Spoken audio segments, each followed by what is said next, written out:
Good morning to all present. We are just waiting for the committee secretary to give me the go-ahead, but we will start as soon as we have the go-ahead. Thank you.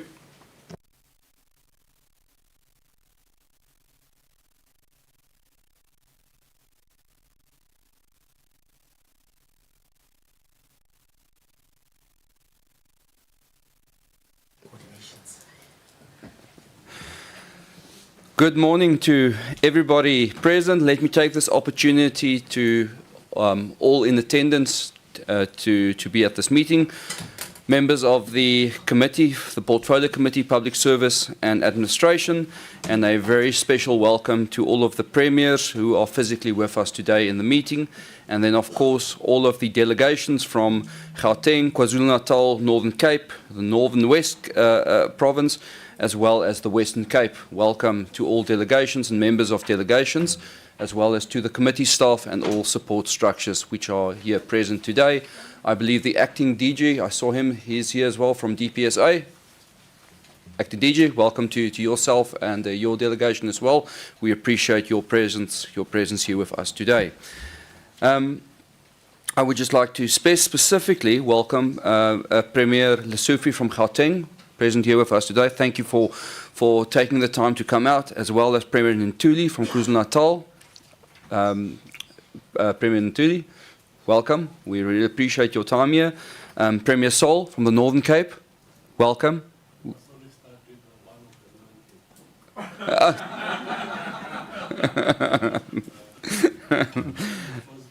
Yes. Premier Sol from the Northern Cape, welcome. Yes, I do love the Northern Cape, I just have to say. We have Premier Mokgosi from the Northwest who's joining us virtually. So him and his team will be online. They will also do their presentation online. Then we have an apology from the Western Cape Premier Alan Windy, who's represented here today by the DG, Dr. Malila, the DG of Western Cape. But Honourable Premier Windy will also join us virtually for an opening address just at the start of their delegation to just also represent the Western Cape. With that, members, and all the protocol being observed, I'd like to move on to the second part of the meeting, which is the adoption of the agenda. Members, you've all received a physical agenda. I'd like to just point out to you that we are scheduled to go from 10 o'clock until 1 o'clock today. Apart from the opening and the apologies, the most important part of our agenda, the main item, is the item which reads Enhancing Accountability in the Public Service, Provincial Progress on Lifestyle Audits Implementation and the Guideline Improvements by the Gauteng, the Northern Cape, the KwaZulu-Natal, the Northwest and the Western Cape Premier Offices, for which we are very glad that these 5 provinces have been available today to do their joint presentations. We've scheduled from 11:30 until 1 o'clock, so that's around about an hour and a half of deliberations and questions by members, after which adjournment is scheduled for 1 o'clock. Can I please see a hand for the adoption of the agenda? Honourable Langa. Good morning to you, Chair, honourable committee members, all the premiers and their senior executives, and I think I saw the acting DG as well of the DPSA and the support staff. Chair, I move for the agenda before the meeting. Thank you.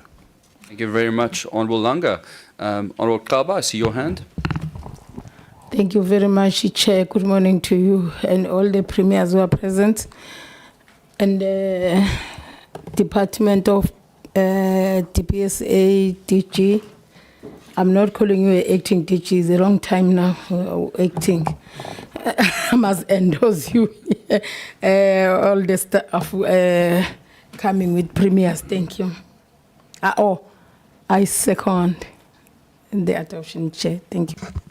Thank you very much, members. The agenda has now been duly adopted. Honourable Ndamase, I see your hand. Would you like to add something?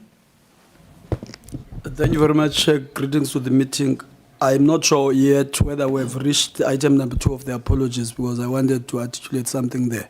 Okay, we are now going to the apology section, so you are most welcome to put in an apology if you would like to. Thank you very much, Chair. I'm still not out of the woods yet in terms of my health. I'm going for a review tomorrow. I will be leaving before the 22:11. Before 10:40 hours to catch my flight. Thank you. Thank you, Honourable Ndamasa. That is duly noted, and we do appreciate the fact that due to your health you have made the time to be here at this important meeting, and we do note it. Members, we've received written apologies from Minister Buthelezi, Minister of DPSA, Honourable Tikana, Honourable Ntolo. Masi, members, is there any other apology which need to be noted for today? I see no hands. Oh, Honourable Premier Lesufi, please go ahead. Thank you so much, Honourable Chair. Let me extend my warm greetings to honourable members and the premiers that are here and the officials that are joining us. We have 1 o'clock flight to check in, Honourable Chair. If you don't mind, I've got an announcement to make in Johannesburg around 3 o'clock. Thanks. Thank you very much, Premier. I assume that your delegation will stay afterwards so that they can assist you with any questions that might be raised, but you are most certainly excused, and we do appreciate that you made the effort to be here physically despite all of the Premier's tight schedules. I know your diaries must be very full, so thank you once again. Members, with those apologies being noted, we can then move on to the... Sorry, is there another one to be... Oh, I have said, okay. Okay, members, that means we can move on from apologies. Before we do the presentation, I'd just like to make some opening remarks. We are continuing with our accountability and our oversight journey of holding departments, both nationally and provincially, accountable for the implementation of the framework for lifestyle audits in the public service. Members, last week the committee received the presentations from the Special Investigation Unit from the SIU, which was really interesting, and the Department of Public Service and Administration, where we saw that although a lot has been done, there is still way more to be done, and that it is the start of working towards the process of having lifestyle audits as a stable standard inside the public service. It is therefore important that we play our part as committee in the strengthening of the existing gaps identified in the DPSA framework by the SIU, and that we ensure that all departments and entities effectively implement lifestyle audits in the public service. The testing emerging from the Matlanga Commission clearly demonstrates that our integrity and our ethical systems across the public administration are weakened, and they require an urgent and focused attention to strengthen them in order to stop the scourge of corruption. Members, let me take this opportunity to just appreciate the provinces for heeding the call to implement these lifestyle audits. However, during some of our oversight visits across various provinces, we have observed a lack of uniformity in the implementation of lifestyle audits, and therefore we are here today to talk about what the best practices are in the different provinces, and so that we can learn from one another, with the aim of improving integrity and ethical systems in the public service itself. We will allow the provinces to present first as per the agenda of the day, and where a province is represented by a premier, as is our standard practice, that premier will just have an opportunity to also make opening remarks before the presentation, and then members will deliberate as usual after all has been concluded. I'd just like to say to the different provincial delegations that thank you for the presentations which you have sent. It has been received and it has been reviewed by members before. So you can take your presentations as being read. And what as committee chairperson I would like to ask to you on behalf of the committee is, we would really like you, so we don't need to have explanations about lifestyle audits and how they work, because we are very familiar with them. We'd like you to focus on how was the lifestyle audits done in your province? How was the method that you chose to do them? We'd like to understand the red flags that was produced by this and what results resulted from it. And most of this is in your presentations. I'm just trying to highlight that this is the meat on the bone which we, the committee, would like to focus on. And obviously, what are the consequences of these findings? What are being done about them? We have set aside about an hour for the presentations, hour and 20 minutes for the presentations. So I think if we can ask provincial delegations to try and keep their presentations to around about 15 minutes, considering that the premiers, the three of the premiers will also do opening remarks, we would appreciate that. And if we reach the 15-minute mark in the presentation, I will just briefly say, please conclude, so that you know that you have to please bring it to the end. But we look forward to the presentations. We'd like to understand how lifestyle audits are going, what has been identified, and what is being done about them. This is what drives the committee, so that we can also play our part in better oversight and legislative reform. Because this is one of the most important things for us as committee is, legislatively, how can we help to get legislative reform through for the lifestyle audits.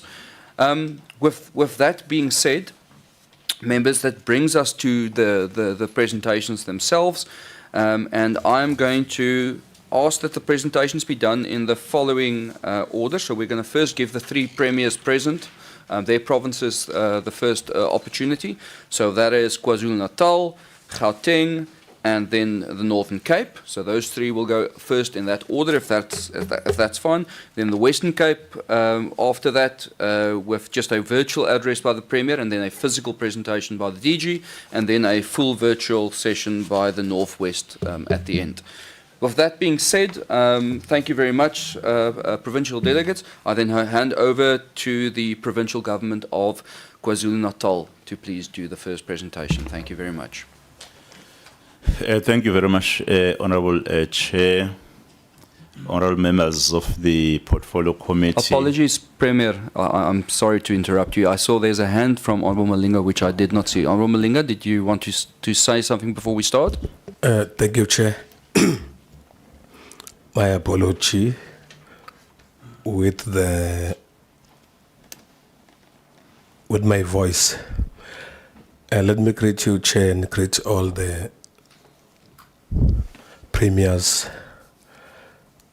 the TPSA, the staff, and the honourable members. Now, Chair, I just want to check.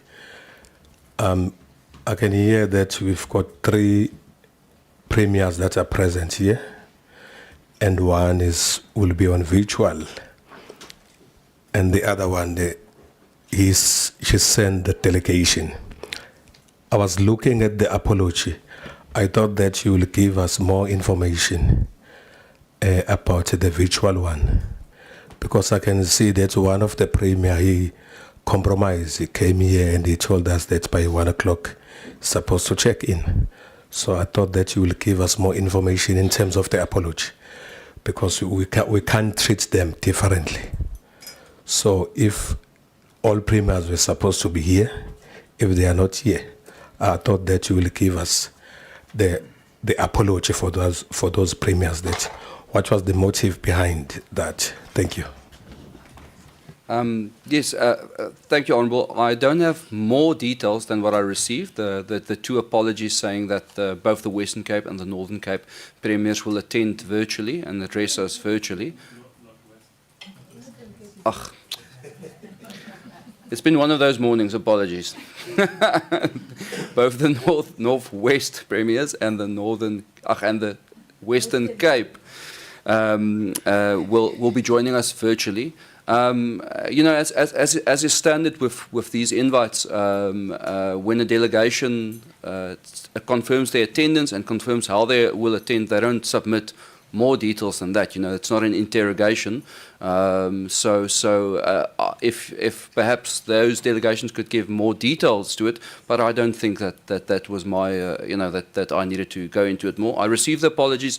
They are present virtually, and they will conclude. They will do their presentations. And in the case of the Western Cape, they've sent their highest-ranking public servant, the Director General, to do the presentation, which I think is very good as well. So. I don't think that there's more detail that I can give you on that. On the Masse? Thank you very much. I think we must raise our displeasure because if the invitation was an invitation for physical attendance, and then the response is about attending virtually. Imagine a situation where all these premiers can, for one reason or another, decide to attend virtually. That may be a problem. As much as the attendance for Western Cape and Northwest is going to be a virtual one, but we must raise it in the meeting, our displeasure as the committee in relation to that, because the invitation for physical attendance is an invitation for physical attendance. Thank you very much, Chair. Honourable Spies and then Honourable Malinga. Thank you very much, Chair, and good morning, and all protocol observed. Chair, now, mine is very simple. When was the invitation extended to all premiers and the officers? It's very important, it's key, because you might find that premiers could not. Some could change, you see others must leave early. So let us not be, prolong this. Let us get the facts. And if indeed members feel that it is not sufficient, let's then just decide what, the action would be, and let us move on. But I just want to know, when was the invitation sent to the Premier's office? Thank you. Yes, I can answer that. The invitation was sent about 2 weeks ago. You'd remember our program changed because of the EFF private members bill that had to be reaccommodated. So the schedule did change. But nonetheless, Honourable Malinga, I will give you an opportunity. I just want to say, members, we don't have a lot of time today. I would like to note that there are members of the committee who feel displeasure that not all the premiers are here physically. We can note that. Myself and I think Honourable Spies feels that we need to get the job done, and sometimes it is possible with technology that we can have presentations virtually. Although we really do appreciate the premiers that have showed up in person. So it is what it is. I'd like this very important meeting to continue as soon as possible so that we don't waste too much time. Honourable Malinga, would you like to still say something? Thank you, Chair. I don't want to drag the meeting. Your input is putting me in the corner now, because I was going to propose that let's deal with the 3 premiers that are here in the present. So those 2 with visuals and those that are sending someone, okay, let's park them. We'll discuss it as the committee. But because I didn't canvass that mandate, so now you are putting me at the corner. Okay. But thank you. No, thank you, Honourable Malinga. But the agenda has been adopted, and a lot of cost and expenses has been incurred for people to be with different delegations. So I would like to continue with our agenda as we have adopted it. Honourable Kaba. Thank you, Chairperson. Let me concur with my honourable members on my right, Chair. If there is no any explanation why the Premier is not here, you want to attend us on visual. Chair, Premier must take us serious. We are here, we have something to do, even ourselves, where we are coming from, but we are here because we want to talk to them. He's supposed to take us serious, and he's supposed to explain why. As we are saying, it's 2 weeks. I think, Chair, let's not attend the visual Premier. Premier must come here. He must tell us which day is relevant to him or her to come here. Okay. Thank you very much, Honourable Kaba. That's well noted. But I do think, members, that it is more important that we actually get the results of these lifestyle audits than to get stuck on why a Premier is not here physically or not. The important business of today is lifestyle audits and corruption. So let's not waste time on whether a Premier is here today or not. We have noted, and we will note, the displeasure of members of the committee that some of the premiers are not here physically, and in future we will, as a committee, try and emphasize when we have these invitations that premiers please attend physically. Honourable Klise? No, Chairperson, you need to take this seriously. It's like all of us made time to be here. So it's not like a matter that we can just accept. It's not a small thing. Those people are supposed to be here in this meeting. We made time to be here. A lot of our colleagues are not even here in Parliament, you can see the precinct is quiet. So we made time. They made sacrifices and compromises for them to be here. So it's not a small issue. We cannot treat it as a small issue.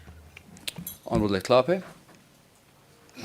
Thank you, Chair. Greetings to you and greetings to the premiers and their officers. Can I appeal to my fellow honourable members that we should respect those that have honoured us by being here, by attending to them. The matter that has been raised is serious, but we should take it offline for now, and we'll pursue it as a committee to find out whether there are proper explanations from those that are not here physically. But as a mark of respect for those that are here, and the fact that we have time pressures, one of our members is leaving soon, one of the premiers has to leave soon, can I plead to the members that we proceed with the business of the day? Thank you, Chair. Thank you very much, Honourable Klape. Indeed, I can't say it better than that. So I will then ask that we continue with the business of the day and that the Premier of KwaZulu-Natal please proceed. Thank you so much. Thank you very much, Honourable Chair. Honourable members of the Portfolio Committee, the Honourable Premiers and the delegations, the Acting DG from DPSA, I'm Premier Thamsanqa Ntuli from KwaZulu-Natal. I'm with the Acting Director General, Mr. Ngubane, who will do the presentation, accompanied by Chief Director Ms. Zondo and Chief Director Mr. Kuhn at my back. Due to the time allocated, which is 20 minutes, I do not intend to take more than what I've already said, so that the Acting DG will have time enough to present. Thank you very much, Honourable Premier. A very good morning to the Chairperson, to the members of the committee, all the premiers present, and all the DGs present, and all the colleagues present. Honourable Chairperson has guided, we will not really get into the background, and as the presentation has already been circulated, safe to say that this is one matter, especially the matter of ethical governance, that we are taking quite seriously as the KZN province. We have successfully achieved 100% submission of the disclosures, and also an improvement in terms of the audit results. Last year, there was a convention on the professionalization of the public service, which sought to reinforce our commitment to ensuring that we have got a capable and ethical state. We are working in pursuing the lifestyle audits following the guide by the DPSA, which I will not explain. We have also embarked on training of the ethics officers across all the province, as well as the investigators, so that they are well equipped to conduct these audits. I've already indicated that we have achieved 100% submission. The matter of the ethical awareness is a standing item on the induction programs of departments. We have also established a functional service delivery complaints management unit that is responsible also for entertaining whistleblowers, so that if there are matters that are being raised in relation to corruption, they are handled, and is located in the Office of the Premier. We have been doing this since 2021 at the inception of the lifestyle audits, and we have observed that no provincial department reported any referral for further investigation as a result of the red flags. We have also had stakeholder engagements, which includes dealing with the meeting with the forensic investigation services, but also the SIU and the DPSA, where we assess the financial labor as well as the legal implications associated with the lifestyle audits. We have, Honourable Chairperson, also, because we're also trying to improve, it's a matter that the Honourable Premier and the Executive Council are concerned about. Hence, recently a benchmarking exercise was conducted by the Executive Council to the province such as the Western Cape as well as the Gauteng province. And there is best practice that we are currently in the process of implementing as a province, as Northern Cape as well as Free State. And the part of the research included the scope as well as the cost of outsourcing the lifestyle audit. We are also working in terms of the training of the sessions for councillors, officials, service providers, and civil society. Excuse me. Thank you. And part of the topics that are covered in the awareness sessions include relation to the prevention and combating of corrupt activities and so on. We are also indicating that we as a province also developed a provincial organizational culture strategy as part of embedding ethics within the ethics awareness into daily practices of all the civil servants. It integrates the issue of the lifestyle audits as a proactive accountability tool to ensure transparency and integrity across all levels of governance. We are also indicating that since August 2020, the Forensic Investigations Unit, it now reports directly to the Honourable Premier, and 159 investigations have been completed since then. And emanating from these investigations, there are 186 disciplinary cases that are conducted, 9 criminal cases, as well as 7 civil recoveries were finalized. We have, as a province, also developed a provincial consequence management framework, which seeks to ensure that the issue of consequence management becomes a culture in all the departments, and there is a provincial consequence management officer as well as a provincial consequence management committee that is responsible for ensuring consequence management across all of government departments. I do need to indicate, Chairperson, that the absence of red flags, it is not indicative, fully indicative of compliance as existing legislative constraints hinder the detection of officials living beyond their means. The current controls, and one of the things that we have actually identified is that the current controls do limit the employer to the verification, for instance, of such issues as the vehicle ownership, property, as well as the company ownership, whilst there are several gaps that are left unattended, especially where there are issues that are picked up and officials are able to explain those things, and which may necessitate even further investigation. And this is one of the recommendations that we are making, that the guidelines be amended or strengthened to encompass a broader range of verification mechanisms, as well as the lifestyle auditing processes. We submit that the relevant entities may, for instance, within the parameters of the Protection of Personal Information Act, enter in an MOU to be able to facilitate enhanced verification as well as the compliance measures. We therefore would like to recommend that the honourable members do note that KwaZulu-Natal is committed to strengthening governance, combating corruption, and enforcing accountability. To also to note the progress in terms of the lifestyle audits, but also the additional improvements that have been made by the province in line with the DPSA guidelines, but also our submission that with regard to the need for expansions that may be made to the guidelines on lifestyle audits to further strengthen the audit process, accountability, as well as ethical governance. I thank you very much, Chairperson.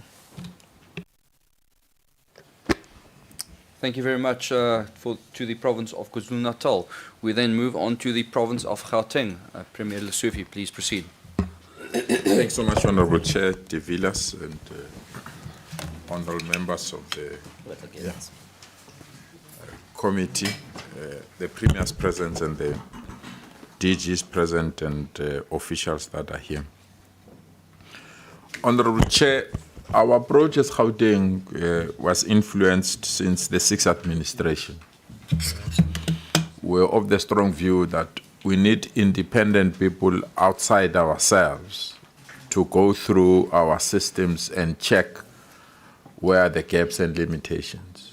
So we appointed people from civil society to what we call Gauteng Ethics Advisory Council. It's an independent body. You'll see when the DG present. It's an independent body. We've got the former public protector there, former AG, leaders in business, NGOs that are independent from us. We just pay their sitting allowance. they go through all our systems and indicate where there are limitations and gaps. It is that committee that then came to say we need to enhance our lifestyle audits. On the basis of that, we indicated that we don't have a capacity as the state to conduct this kind of lifestyle audits. They are very expensive. So we went into an agreement with SIU as a body that deals with these issues on a daily basis. So the SIU have what we call a secondment agreement. Out of that secondment agreement, they then conduct lifestyle audits. Because we are committed and we need to lead by example, we felt that the lifestyle audit must start from the highest office. So we did the lifestyle audits of the Premier, lifestyle audit of all the MECs. Because we started in 6th administration, when we went to the 7th administration, there were new other MECs, and those new other MECs also, we went through their lifestyle audits. You'll see from the presentation the outcome of those lifestyle audits. We then went to all the DGs and head of agencies, as well as CEOs of institutions that are owned by government. We received a report. It was quite clear that we need to go deeper. So we went deeper. Anyone that is dealing with our contracts or procurement or tenders, we did lifestyle audits of all of them. We're now starting to get results. So the total number of officials is almost 3,600 in SCM, in those that are dealing with contracts. We'll see from the report, we have received the first 2 reports from the office of the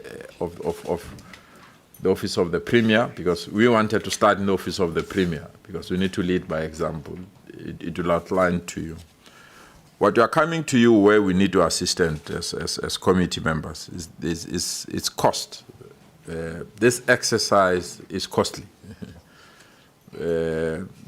It's just costly, but it must be done. It's one area that. The second area is enabling legislation. I'll give you an example. We have an HOD that submit documents late, or they delay or deliberately mislead. And when the SIU has to go deeper, you know, the SIU operates on the basis of a proclamation.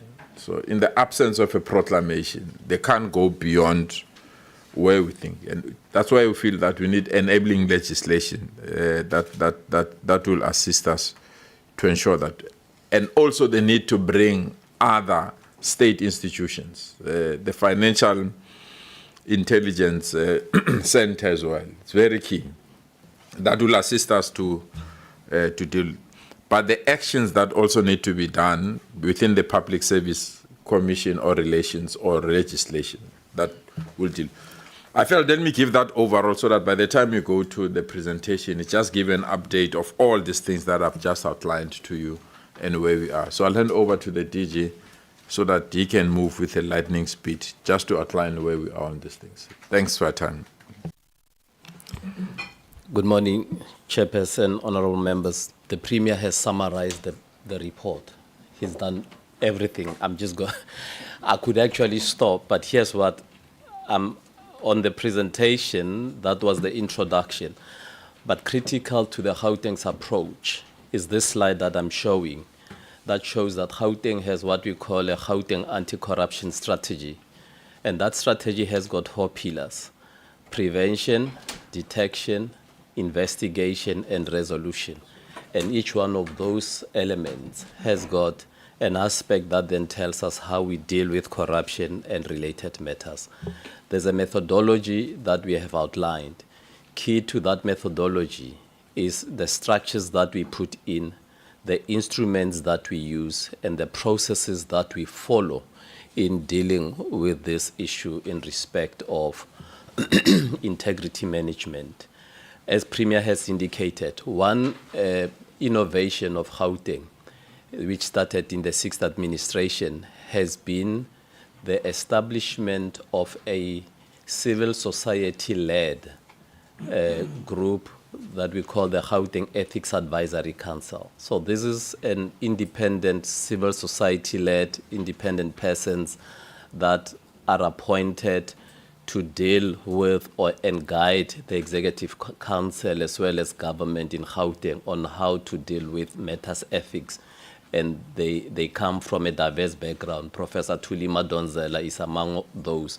The Reverend Solumzi is one of those, is our chairperson. We have different professors, so it's a civil society. There are union representations and so on. So the Gauteng Ethics Advisory Council has played a critical role in trying to strengthen the ethical governance in the province. What they have done, an important development has been what they have proposed to Gauteng government to have what you call a Gauteng Executive Accountability Framework. Through this framework, it assists is to make lifestyle audits, security vetting for MECs, for senior officials and everybody else, a compulsory matter and a regular occurrence in order that we can deter unethical behavior. And this, on this slide, we just begin to show what is that kind of ethical culture that we are wanting to embed in the province. I'm not going to talk to the public service regulations because it's known. As Premier has indicated, the lifestyle audit process in Gauteng was not a top-down approach that you shall do it and we will not do it. It started with executive, it went to the different levels. And what that has assisted is that in doing so, there was an aspect that it would help avoid resistance from all others because everybody else sees that they are subjected to the same instrument that has to be. And there was also an aspect of buy-in that came as a consequence of that. The framework, in terms of how the lifestyle audit process has gone, I want to talk to the issue about the difference between what we would currently have in the context of what the DPSA requires us to do annually, and now with the new financial year, we are all doing our disclosures. It's one process. And out of that process, an accounting officer is also able to see if there are risks that are beginning to emerge. But beyond that,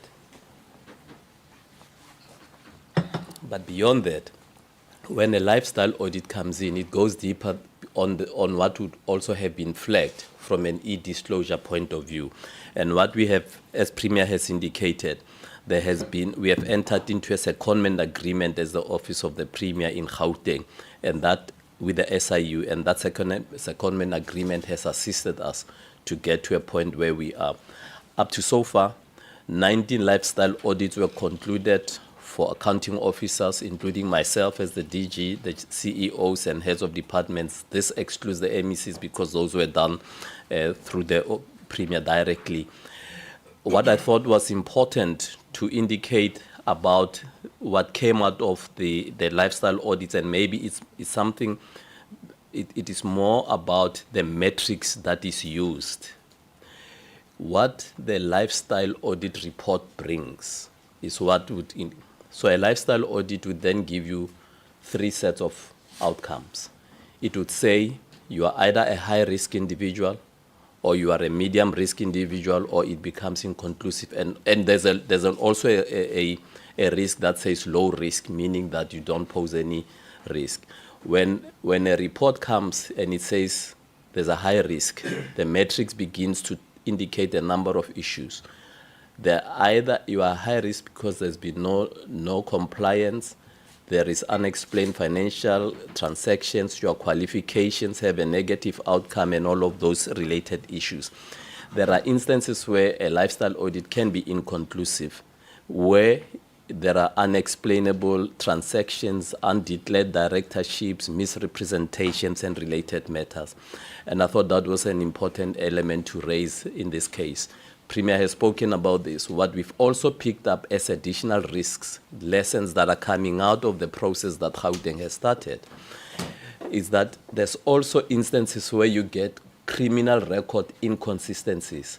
SIU says one thing, but the SAPS records would say something else. So it also needs that level must also be resolved at the level of law enforcement agencies. There's also been issues in respect of disciplinary records inconsistencies, and I think it is something that where we also must ensure that all the tools and instruments that are used are uniform across the different systems that they've been used for. We've also seen qualification inconsistencies in some instances, depending on where a person may have obtained a qualification. You would find, and if they are not on MIE system, then it becomes inconclusive. And therefore, you may have appointed a person in a particular position, and if you can't find their qualification, the MIE doesn't pick it up. What then do you do of that person? At the point when they were appointed, they presented a certificate. So these are issues and lessons that we are beginning to learn from the lifestyle audit itself.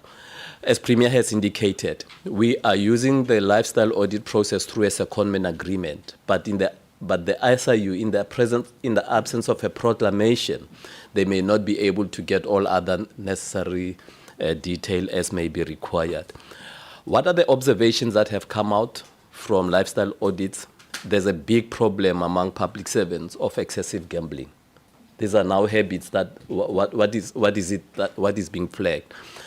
Excessive gambling habits has become, and it's about, and this was what was picked up when we did this among junior officials that are in SCM.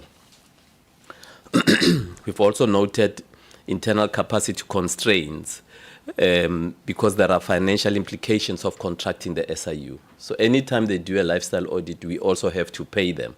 So if you don't make that allocation as an accounting officer, it also creates an additional burden on your budget, and they don't come cheap.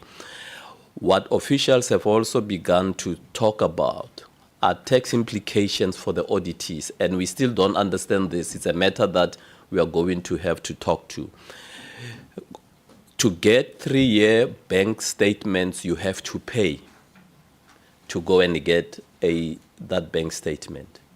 But then auditees say after submitting and they claim back. Now, when they claim back what they would have paid out of their own pocket and they claim back, SARS picks up that they have got an additional payment. And that has an implication on their pay as you earn. That's what they allege. And therefore, we are beginning to say, what are the implications? And it's a matter that we are going to have to discuss with National Treasury and SARS in terms of how we deal with this particular matter. And a new observation that has been made is about the protection of personal information. If you think about the POPIA Act, you are giving all of your information to a law enforcement agency, but the extent to which that information is being dealt with would need to be looked at. And that is something that has been raised. Equally important is that you also would assume that that information, as you submit it, is also taken care of in a manner that would be applicable or would be protected by the relevant laws that have been. So in Gauteng, the Office of the Premier will continue to be responsible for facilitating this. We will advise and be responsible for the development of policies that will help to strengthen.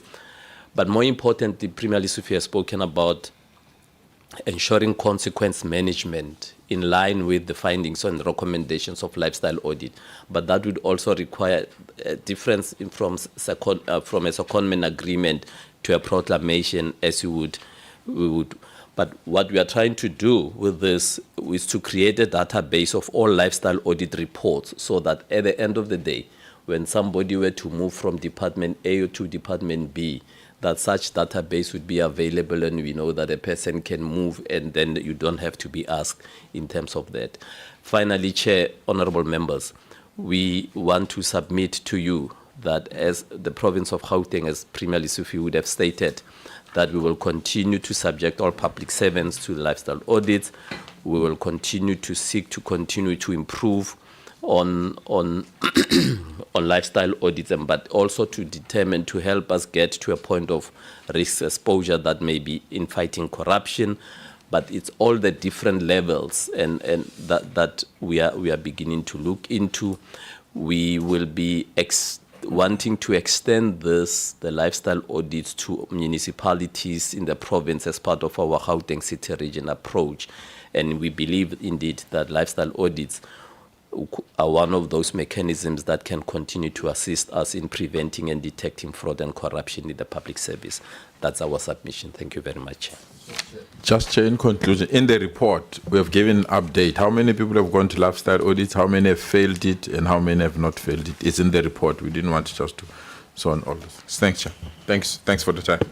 Thank you very much, Premier and DG. Duly noted, the presentation is welcomed. Members, we then move on to the Northern Cape presentation. Premier, you are welcome to do your opening remarks. Thank you. Yeah, thank you very much, Honorable Chair de Villiers, and let me also take this opportunity to pass my regard and greetings to the honorable members of the Portfolio Committee and greet my counterparts, premiers from other provinces, and their support staff, which is part and parcel of this very important meeting. Chair, thanks for the invite. When we received the invite, our attitude was that this will give us an opportunity to give a full account on the work that we are currently doing with regard to lifestyle audits, and as well, most importantly, it's for a peer learning process for us to come and learn from our peers how they go about with regard to the implementation of the guidelines on lifestyle audits as prescribed by the Public Service Administration. And let me also greet the acting DG. When we arrived here, the DG of the province said, "Oh, there's a prosecutor here," and said, said the DG is the prosecutor. But we are committed to the issue of conducting lifestyle audits in the province, and we've already started with the process. With the promulgation of the guidelines for lifestyle audits in 2021, I sat with the DG and we have to look on how best we can actually implement it in the province. And our first take was to use the risk and ethic officers in the different departments. So each and every department in the province has got risk and ethic officers. But when we have to interrogate the guidelines, then we realize that in actual fact we don't have internal capacity to do this. That is the reason why we started the process of engaging with SIU. We had our first agreement with SIU on the 24th of May 2023, what is called as a secondment agreement, and with a serious backlash because we were attacked for using SIU, that we are not using internal capacity, which we did not have then. But we feel much better now to learn that there's more other provinces which are currently using SIU through the secondment agreement. And then we signed another amended secondment agreement also in May 2024. And SIU asked us to give them about 6 months to put systems in place which will enable them to conduct the lifestyle audit. For us, it would have been lifestyle audit for 590 auditees, public servant in the Northern Cape Provincial Administration.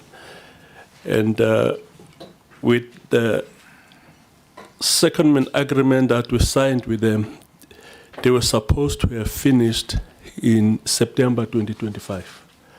So they came back last year and told us that they thought they underestimated the amount of work that comes with conducting lifestyle audit of 590 public servant, and then they asked for a revised date, which is March 2026, and up until now, they are not done.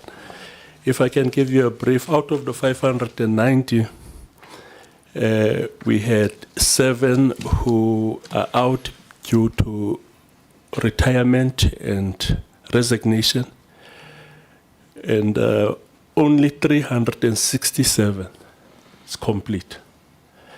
And we've got a non-submission of about 216, which is roughly about 40% of the targeted number of people who are supposed to be subjected to the lifestyle audit process.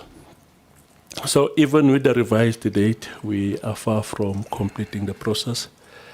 I think I also need to raise the similar issue which was raised by Gauteng and as well as KwaZulu-Natal. It's an expensive process.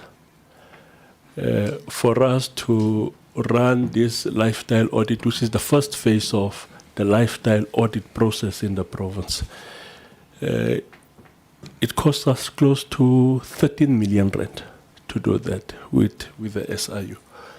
But that's what we've committed ourselves to do, because it really helps as a buffer, a critical buffer in fighting corruption. So that is where we are now, and I see the DG just left. Oh, the DG went that direction. I thought the DG ran away. But with this first phase, Honorable Chair, we agreed that our first target will look at executive managers, senior managers, and also officials who are in high-risk positions. Officials who are in high-risk positions are those who are in the pipeline of the procurement process. Even if you look at the report that you receive from the Office of the Auditor General, and most of our qualifications are derived from the pipeline with regard to procurement of goods and services by the different departments. So that is what we are currently focusing on, but we are very clear that this is the first phase of the process, and before the end of the year, as soon as the SIU is completed with this phase, we intend to start with the second phase. Thank you very much, Honorable Chair. Can we, with your indulgence, give to the DG of the province? With your permission, Honorable Chair, honorable members of the committee, my colleagues around the table, good morning. Honorable Chair, I think Premier has dealt with the bulk of the presentation, and as you have indicated, let us just look at the most salient issues. I'm not going to go through the legislative framework. I think that's what we know. Just to add on the rationale, Honorable Chair and members, as to why the Northern Cape has judgmentally decided that we need to enter into a service level agreement or a secondment program with the SIU. One Premier has mentioned our internal capacity. When we made our analysis, there was no way that we were going to be able to do what the legislative framework requires us to do. But the more important one, we did not want to make this a tick box exercise. We wanted to ensure that whatever the product that is going to be coming out of this product, of this program, is going to be credible. For us to have credible lifestyle audits to ensure that what we want to achieve gets achieved. And the example I'll make, Honorable Chair, is look at our financial disclosures that we as senior managers do on an annual basis. In our instance in the province, it's always at 100%. But that is not an indication that there is no corruption. There is no potential to be exposed to corruption also. Because what I do, I declare on my own alone. But what we wanted to achieve with the provincial lifestyle audits, it's not just me as the DG who has to submit any documentation or documentation that is needed. I had to engage my wife. All my kids had to give all their ID numbers, companies, and whatever they have, so that the SIU can go through that.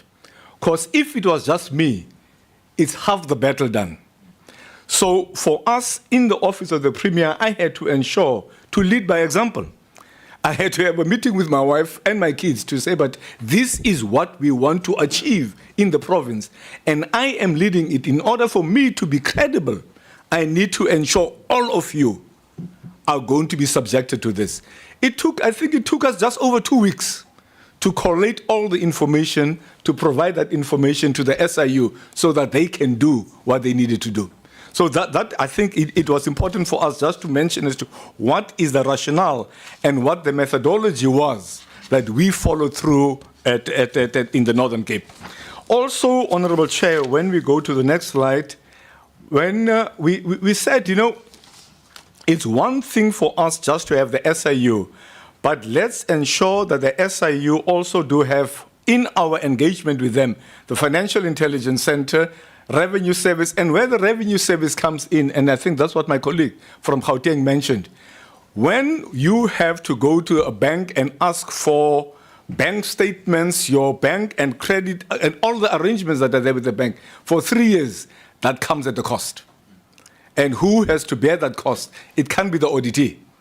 We need to ensure that we are going to be having a chat with SARS to see as to how those employees are not doubly taxed for what they have actually, to be seen that there is another string of what it is, income. The Auditor General, and the Auditor General comes in. We want to check, you know, a tender goes out in my department. There are anomalies that have been identified by the AG during that period that then can be linked to my bank account or my kid's bank account or my wife's bank, just to see during that period when that tender went out, what is the relationship between that tender and what happens in our collective or respective bank accounts on the other side. State Attorney, obviously, when we need to go to court, National Treasury, Public Service Commission. Chair, what we are saying in the province, the primary objective of our lifestyle audits is to effectively and efficiently deal with matters of fraud and corruption, but also to detect any wrongdoing at the time and in future, to ensure that nothing happens in future, and also to ensure that the public servants, that my lifestyle needs to be the same in line with what I am earning. You know, we've asked the age, actually the SIU, I need to give in my passport so that they can determine and see where have I gone to for the past 3 years? With what did I pay? Who paid for that? And that for us, at least it goes deeper than just having a tick box exercise. The next slide. What the province then did, we set up a committee led by myself, together with the Chief State Law Advisor, the 2 DDGs in the office. We are the center in the office of the Premier who are liaising with the SIU to ensure that whatever the requirements that are needed, we collate that information and we provide. Honorable Chair and members, if we thought that this was a program that was welcomed by the bulk of the civil servants, my experience or our experience in the province, it has not been. And I've got first-hand experience there too. It has not been. Some innocently, I'll be giving over this information. What are you going to do with it? I am protected, and those are the innocent ones. But unfortunately, there are those who might be deemed not to be the so innocent ones. And I can assure you, currently, we have been receiving a number of lawyers' letters to say that we are not going to be doing that. These are the reasons that we feel, and that's why I said we have enlisted the assistance of the Chief State Law Advisor, and we want to see as to how we can ensure that our officials are going to comply eventually. Because definitely this is not just for us, but this is for the country at the end of the day. What we did then, Chair, if I can go forward. We formed the reporting mechanism, but as I've said, we've been having tremendous challenges in some of the officials not being able to provide the required information. It's either they do provide, but after the deadline has been given. Just for your example, we have spent, Honorable Chair, currently 12.5 million rand. Now for Gauteng, Western Cape and those, I think that's small change. Our budget in our office is less than 400 million rand per annum. And 60% of that budget goes to salaries. And the rest goes to transfers, goes to our standing contracts. So there is that 12 million rand, there is some of the other projects contracts that we did not pay because of the importance of this. So when you pay 12.5 million rand in the Northern Cape, you want to get value within that period. And unfortunately, we had to extend it because of some of the officials, as I say, might not have a good understanding. Because what we are saying, it's lifestyle reviews first. After the lifestyle review, if there's a red flag, then it goes to investigation. And if there are still no responses, adequate responses after investigation, it goes to full lifestyle audits. And that's why it's taking this long, as we currently are, as the Premier has explained. But we want to ensure, as the province, that we are doing the utmost best. Honourable Chair and members, here is the slide that indicates as to how many people have submitted and not. I will just link on to the to the Office of the Premier. What we have looked at the senior managers, we are 52 senior managers, and that 52 officials were supposed to do that. The number of SMS who have complied is 19. Number of non-SMS members is 10. Those are the supply chain members and so on. But here is an important issue that you will have to look at. SMS non-submission 16, and actually non-SMS 16, and non-SMS non-submission is 7. So even in our office, we are still going through the motion to ensure that the officials are going to comply. And you will look at other departments, there's the bulk of the officials currently who have not complied. But we are slowly but surely at least convincing the officials to submit and do the right thing. Here are the challenges. Major hurdle that we are currently experiencing is the non-submission or inadequate information. Because as I've said, it's not just my information that I need to do. My spouse or my partner's information is also needed. And that's where the inadequate information comes in.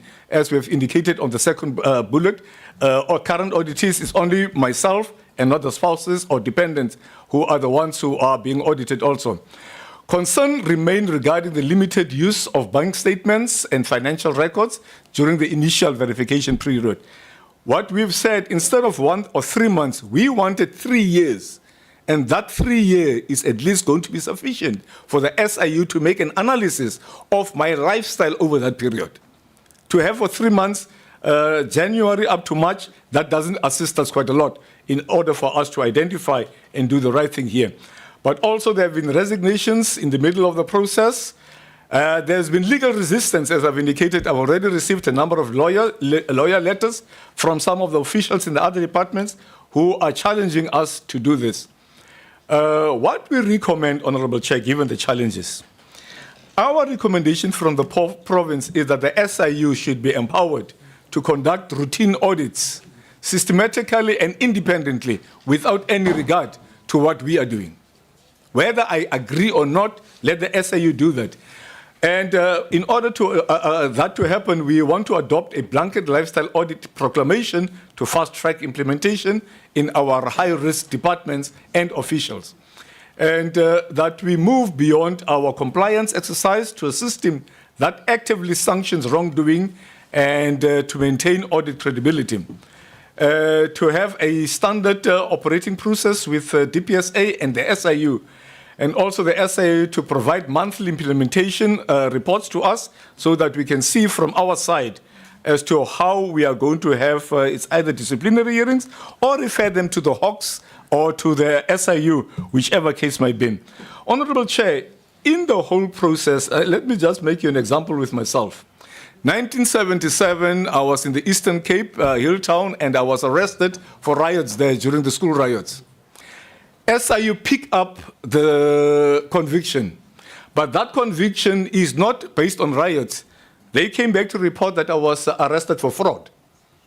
And I'm asking at the age of 15, what fraud does a black child in the Eastern Cape conduct? So somewhere, somehow, I think there are challenges. So we should look even on the other side. It's not all that the SIU might have picked up. I need to be able to explain, and there will be at times an innocent explanation as to exactly what this criminal activity, so-called criminal activity is. So for us, this is a start. There is a long way for us to go to have these civil servants to be trusted by our communities. But in order to do that, Honorable Chair and members, if we are going to remain with a tick box exercise, I can assure you, it'll be time and money wasted. We need to look at this far deeper and ensure at the end of the day, the process and the program that we want to instill is going to be value for money. And indeed, my lifestyle will be limited to what I earn. Thank you, Honorable Chair. Thank you very much, DG, and also Premier, for that presentation. It is welcomed by the committee. That brings us, members, to the Western Cape portion. I don't have a open Zoom in front of me, so I can't see if the Premier is online or not. Can I please ask? Okay. Yeah, he's there. Okay, wonderful. Thank you. Welcome, Premier Windy. You have the floor. You can do your opening remarks, whereafter the DG will do his presentation.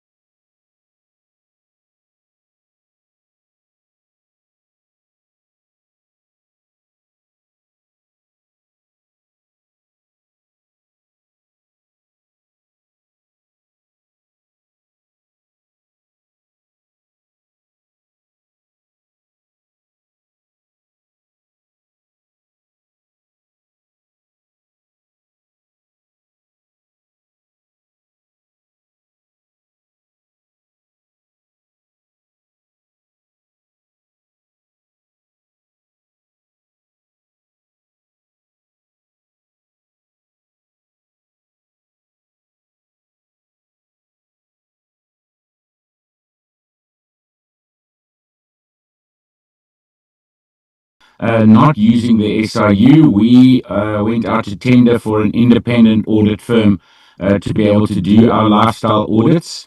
I must say that the costing sounds very different to what I'm hearing from other premiers.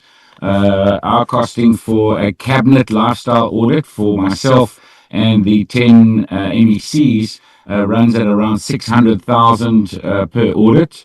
That's for the full audit of all the members, about 50,000 per audit per member. So it's a lot cheaper than what I'm hearing. The company that got the audit actually didn't come from the Western Cape; it came from Gauteng, which I was also happy about. So it's not as if there's a company in our province that's auditing our province. And so, as I said, it was ourselves and our partners, life partners, spouses, included in that audit. And the DG will show now when he does the presentation, which looks at our accountability system in the province. That's the lifestyle audits for the politicians. Then, of course, the senior managers as well, and the DG will report on that. And this is in conjunction with the other programs that we run. We're very strong on our values, and that values get pulled through. This also links through to a full assurance model where we're linking it to ministerial.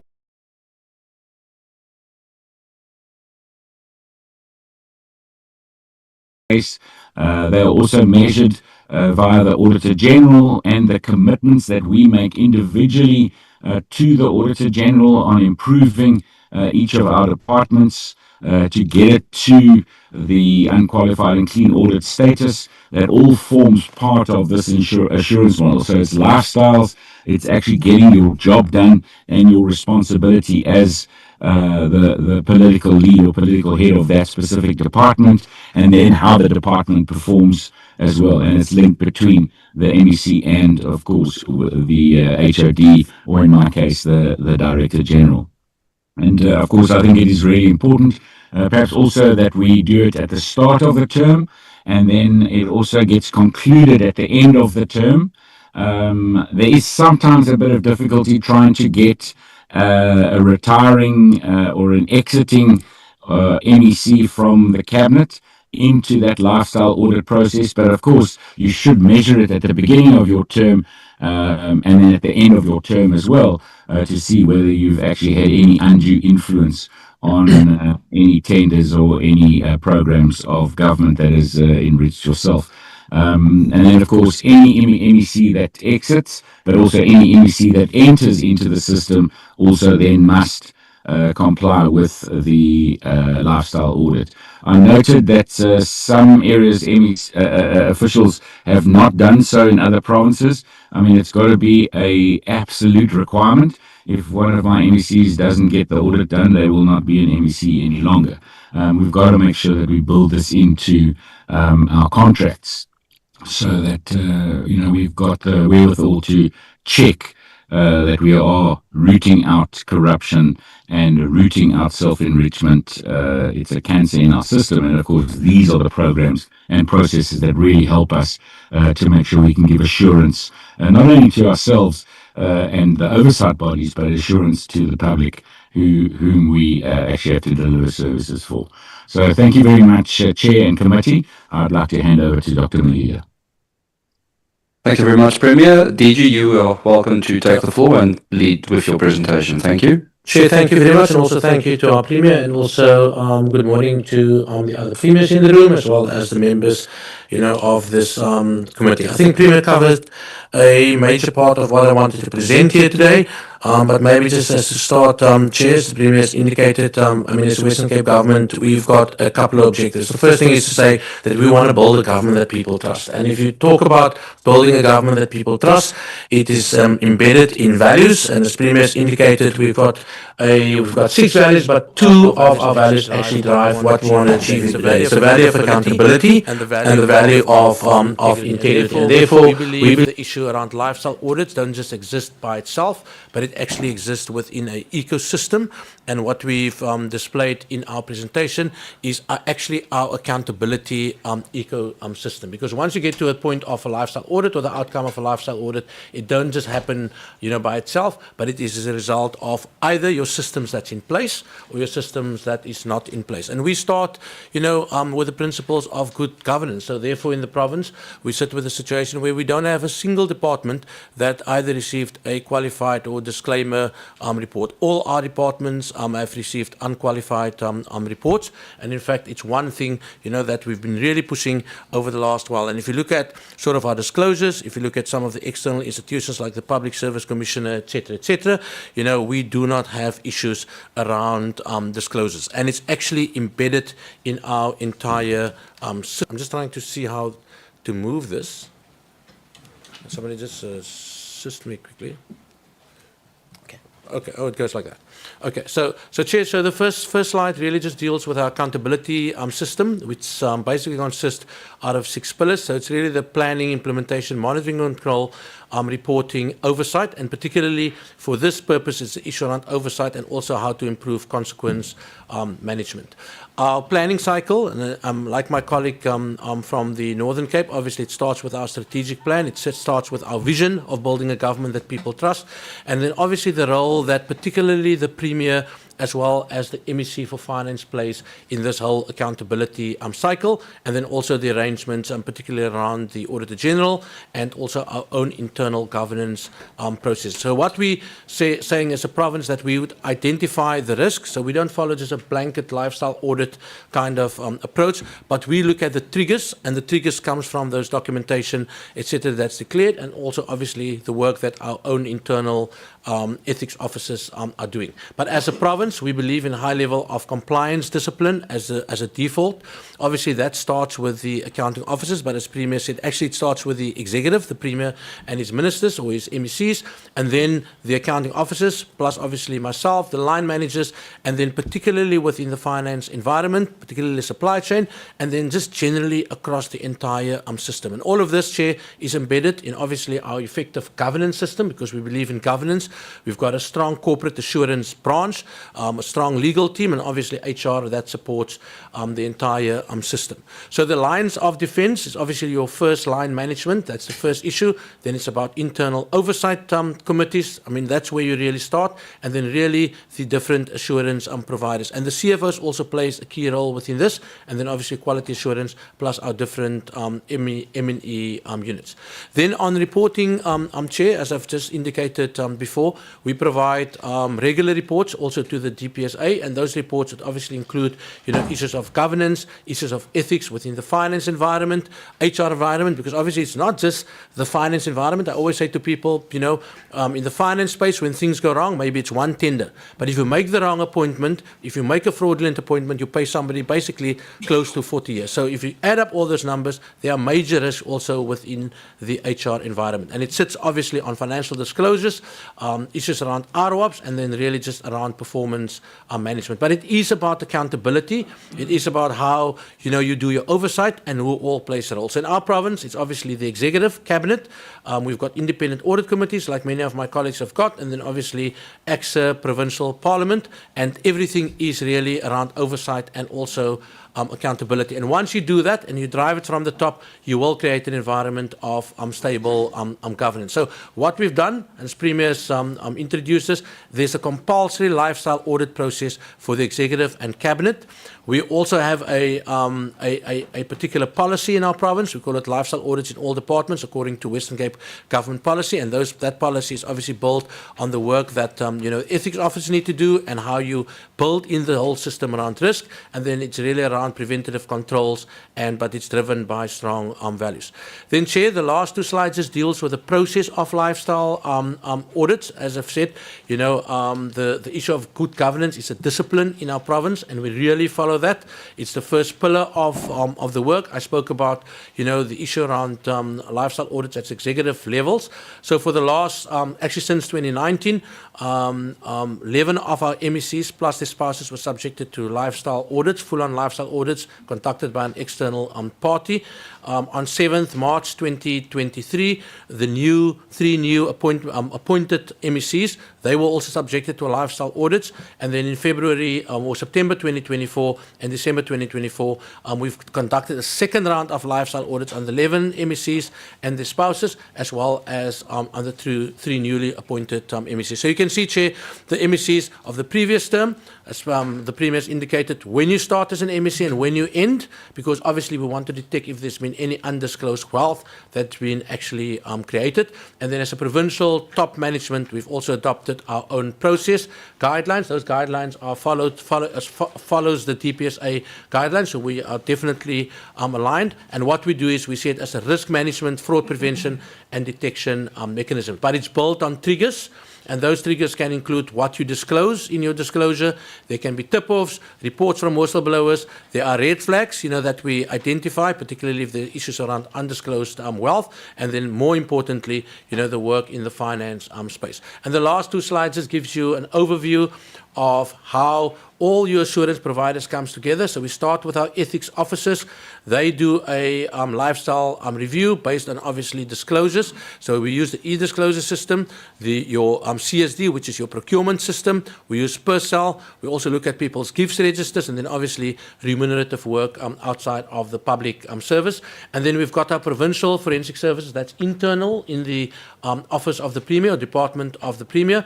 And anything that comes from the ethics officers that are reported actually goes, to our own internal forensic officers, and they also work very closely with SAPS and with Home Affairs and with any outside institution. And what they do is they use obviously external databases, stuff like your Deeds Office, eNatus, and then also, the company's register to make sure, that we are covered in all the stuff. And then the last two slides just deals with the role of the ethics officer, and you can see that they do the first lifestyle review. If there are any unexplained wealth, that gets reported to the HOD, and then the HOD would refer to the Provincial Forensic Services. Forensic Services would then do the investigation, and if there's reasonable suspicion of an economic crime, they would report it, also to the HOD. But obviously, if there's economic crime, then that also gets reported to the South African Police Services, because that's obviously criminal. And then obviously, if the head of department is involved, then that gets reported to the Premier. So, Chair, that's the process that we are following. I agree with my colleagues, this can be an extremely costly exercise, but that is if you just follow a blanket sort of approach on it, and therefore our approach was really to follow a risk-based approach, but the risk-based approach that is informed by disclosures by people, and then obviously if there are any outside information. So, Chair, that's it from our side. Thank you very much. Thank you very much. Well, that then moves us on to the Northwest Province. Are you well?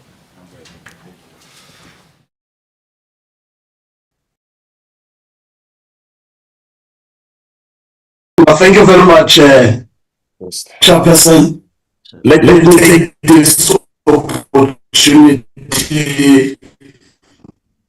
and greet yourselves and the members of the committee, my colleagues, premiers in attendance, and those who are online. We are joined by the DG of the province, is also online, and in Cape Town we have hold on. Yes, Chairperson. Thank you. Apologies. I need to take a quick hand from the floor. Premier, indicate to you when you can continue. Apologies for intervention. I just wanted to propose that maybe the Honourable Premier maybe switches off his video because his sound keeps having glitches. Yeah, thank you, Chair. Honourable Space. Have you also? We are currently only 3 members in here. If you can just call your members in to be here, I think it's disrespectful towards the presentation that's being made. Thank you. The committee will deal with that. Premier, we have a suggestion from Honourable Langa that you switch off your video because your signal isn't very strong, so that might just help you to get better signal to us. Your sound is a little bit troublesome, so please start again, and you are allowed to turn off your video. Thank you very much, Premier. Please proceed.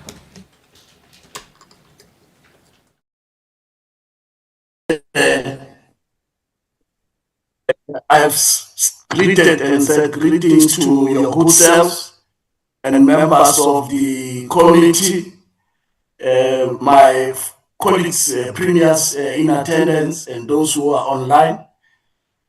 I was saying in Cape Town, we are joined by the DGG responsible for institutional support, our senior anti-corruption investigator, Mr. Motswane,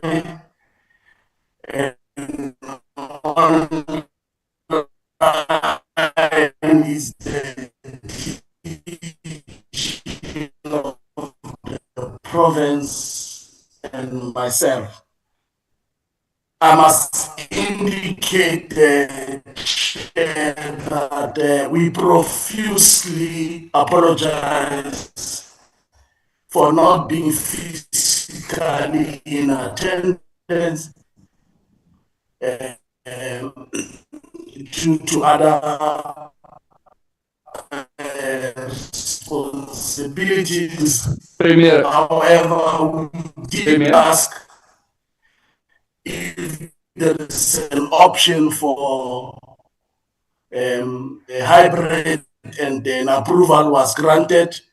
Have devised other alternative means. It's not deliberate. With the 6th administrative President. Yes, Premier. Unfortunately, we really are struggling to follow you.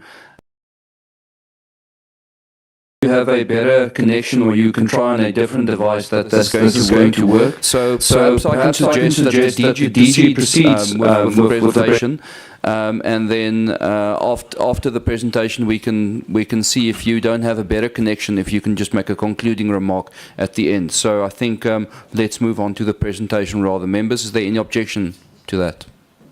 Okay. Please proceed. Thank you. Thank you very much, Honorable Chair of the Committee, honorable members, premiers from provinces, and my premier from the Northwest Province, and DG, and DG in attendance physically. I will rightfully move to slide number 14. As slide number 1 to 13, it's only about our affirmation on what give credence to lifestyle audit. It's about legislative framework that we've been following as well as the explanation of the implementation model that we use to arrive at lifestyle audit that starts with lifestyle review, investigation, and lifestyle audits, the purpose and objectives thereof. In 2023, the then Premier of the Northwest Province made a pronouncement on the need for the province to conduct lifestyle audits on the head of departments, chief financial officers, and directors in the supply chain management. And that lifestyle review report was done and concluded. And then since then we have been moving.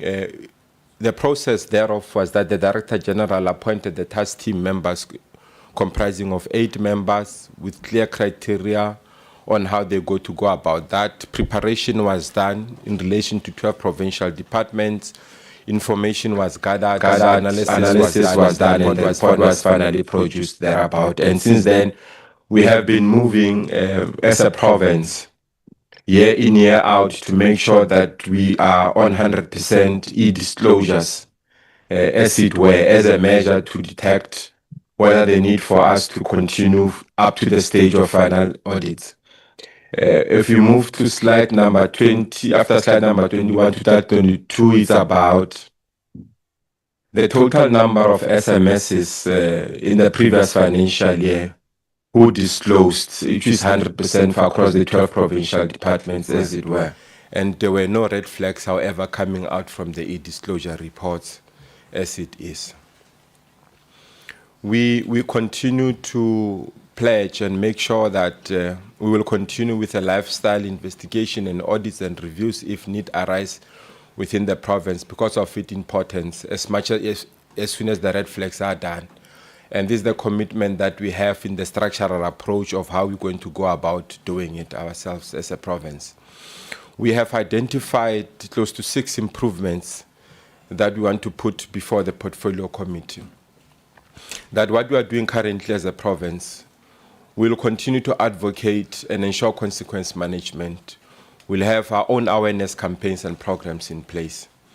And we are also trying to build a strong collaboration with our law enforcement agencies within the province.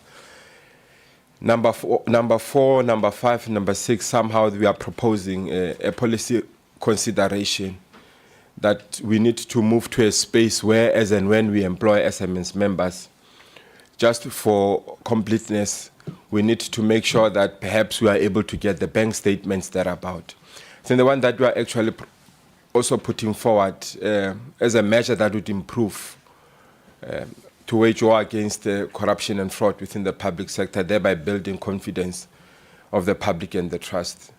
We were also thinking that perhaps government must begin to consider having an independent top secret unit that would conduct lifestyle audits on public servants. And we're saying this also having benchmarked against what we would call best practices against provinces that have already established some kind of independent either council or organization that has got to look into that.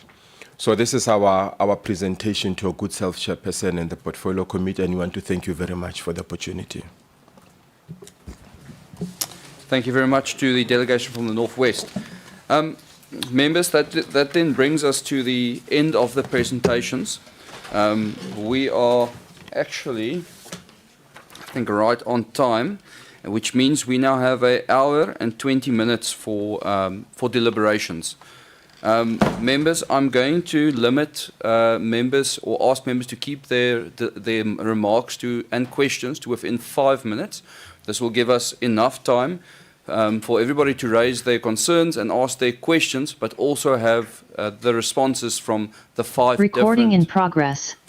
different provinces that we need to adhere to. So, with no further delay from my side, I'm going to start with Honourable Kaba, and we will, as always, give every member an opportunity as we move down towards Honourable Letlapa at the end to make their remarks. Honourable Kaba, you've got the floor. Members, just a reminder, let's try and keep it to 5 minutes per member. Thank you very much. Thank you very much, Chair. Before I might start, Chair, let me ask about this 5 minutes that we are imposing to us. Is 5 minutes each presentation, or is it 5 minutes altogether presentation? No, 5 minutes per member to just make your remarks and ask your questions, so that we have enough time then to also see the 5 responses from the departments, and then as much time as we have left, members will then have another opportunity, a second bite at the cherry. That is just to make sure that everybody has a fair chance to speak within our limit. Thank you, Honourable Member. Thank you very much, Chair. Let me welcome all the presentations that have been presented before us, Chair, and also thank the premiers who are present before us here in the meeting. Chairperson, let me start with the KwaZulu-Natal. The KwaZulu-Natal should be commended for achieving 100% submission rate of financial disclosures for all senior management service members, as well as for attaining positive audit outcomes.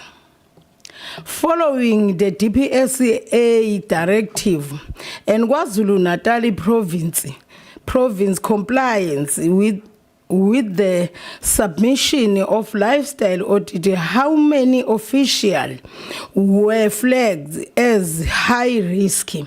Were any of those cases referred to further investigation by law enforcement agencies such as the SIU?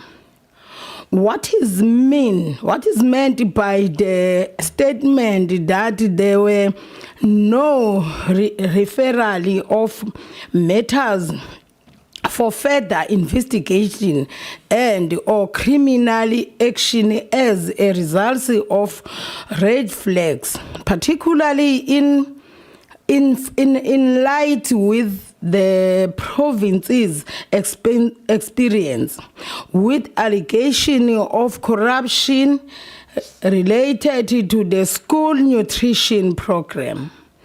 Let me shoot straight to the Gauteng province, Chair. Gauteng province, my province. I'm from Gauteng, Chair. Bear with me. Chairperson, the Gauteng province, what is the role of the Gauteng Ethics Advisory Council in decision making after the Premier has received SIU report? How can government prohibit officially from gambling during office hours? And what will be the most effective intervention to curb this practice? Has the Gauteng province engaged with the South African Revenue Service, SARS, to assist with tax-related issues identified during lifestyle audit? How are ethics officers equipped and professionalized to handle sensitive information required for further lifestyle audit of individual fledged as higher and medium risk. Should all government officials prior to appointment be required to sign an indemnity granting the employee permission to conduct lifestyle audit, including those involving spouses where necessary? Thank you, Chair. Oh, I must go to the Northern Cape? Yes, please. All your questions. Yeah. Sorry. Thank you. Okay.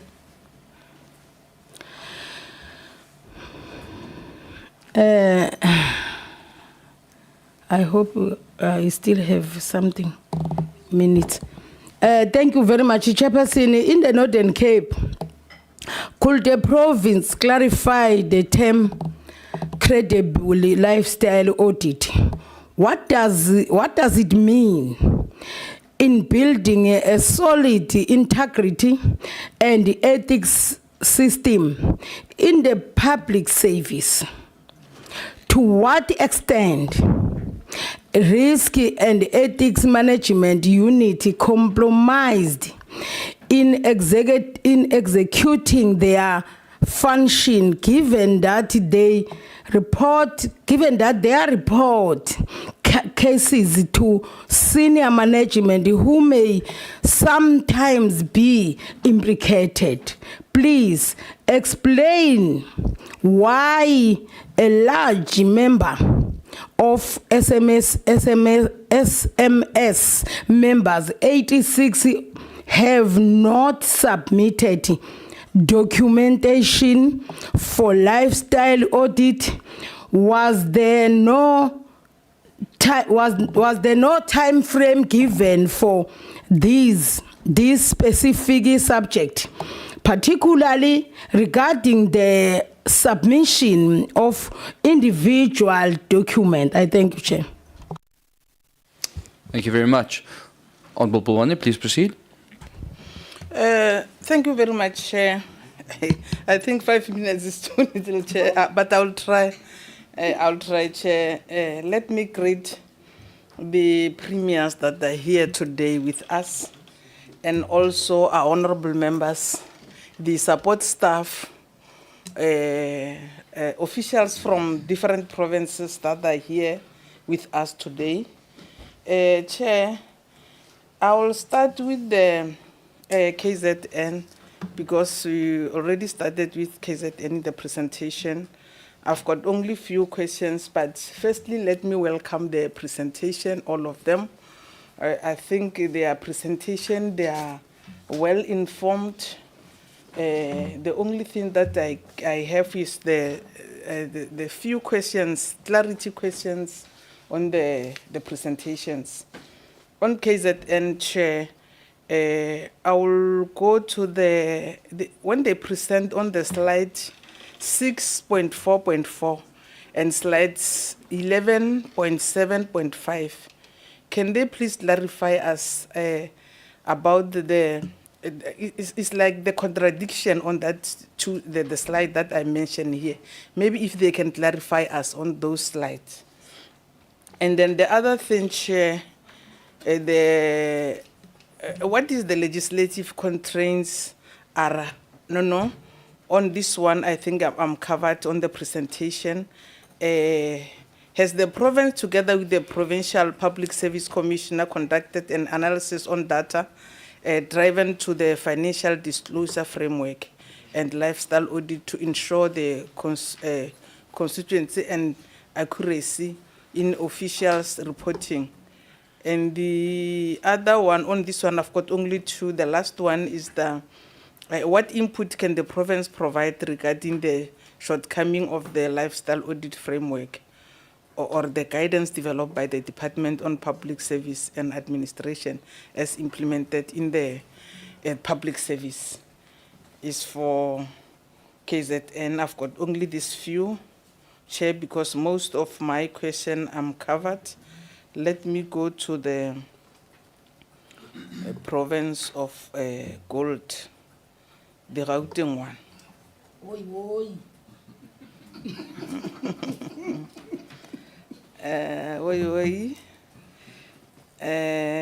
On Gauteng, I've got only few even here because the issue of MECs and Premier is already covered. What are the benefits of involving the Special Investigation Unit in the lifestyle audit within Gauteng province? And then the other one is of the 41 supply chain management officials on the presentation, the number is not here, but officials who were subjected to lifestyle audit, what were the reason for partially compliance? Maybe they've got the reason because they don't have enough time to explain all the details, mention the numbers, but on the presentation is there. In case of the officials who resigned prior to undergoing the lifestyle audit, what steps have the province taken to ensure that lifestyle audit is conducted during the individual's tenure of employment? Because most of the officials, they resign. When they see that they are in danger, they started to resign. And then I think I've got only this one on the presentation. I'm covered. I'll go to Northern Cape.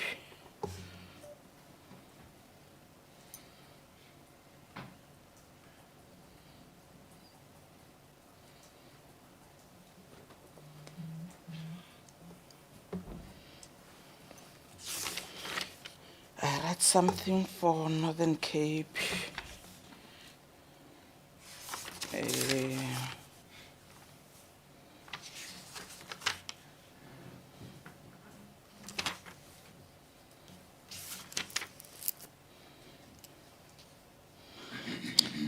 Chair, Northern Cape shows that they are committed for the lifestyle audit. The issue of internal capacity, Premier already indicated the date and the total number of the official that they went through. Premier indicated, but according to the presentation, when I hear the presentation, I think the Northern Cape must establish the steering committee to oversee the lifestyle audit of the SIU. This is ensure that the independent and fairness in the process finding without fear and favor. That's my suggestion from the committee chair, that if they can establish that committee, it will assist. And then the other thing,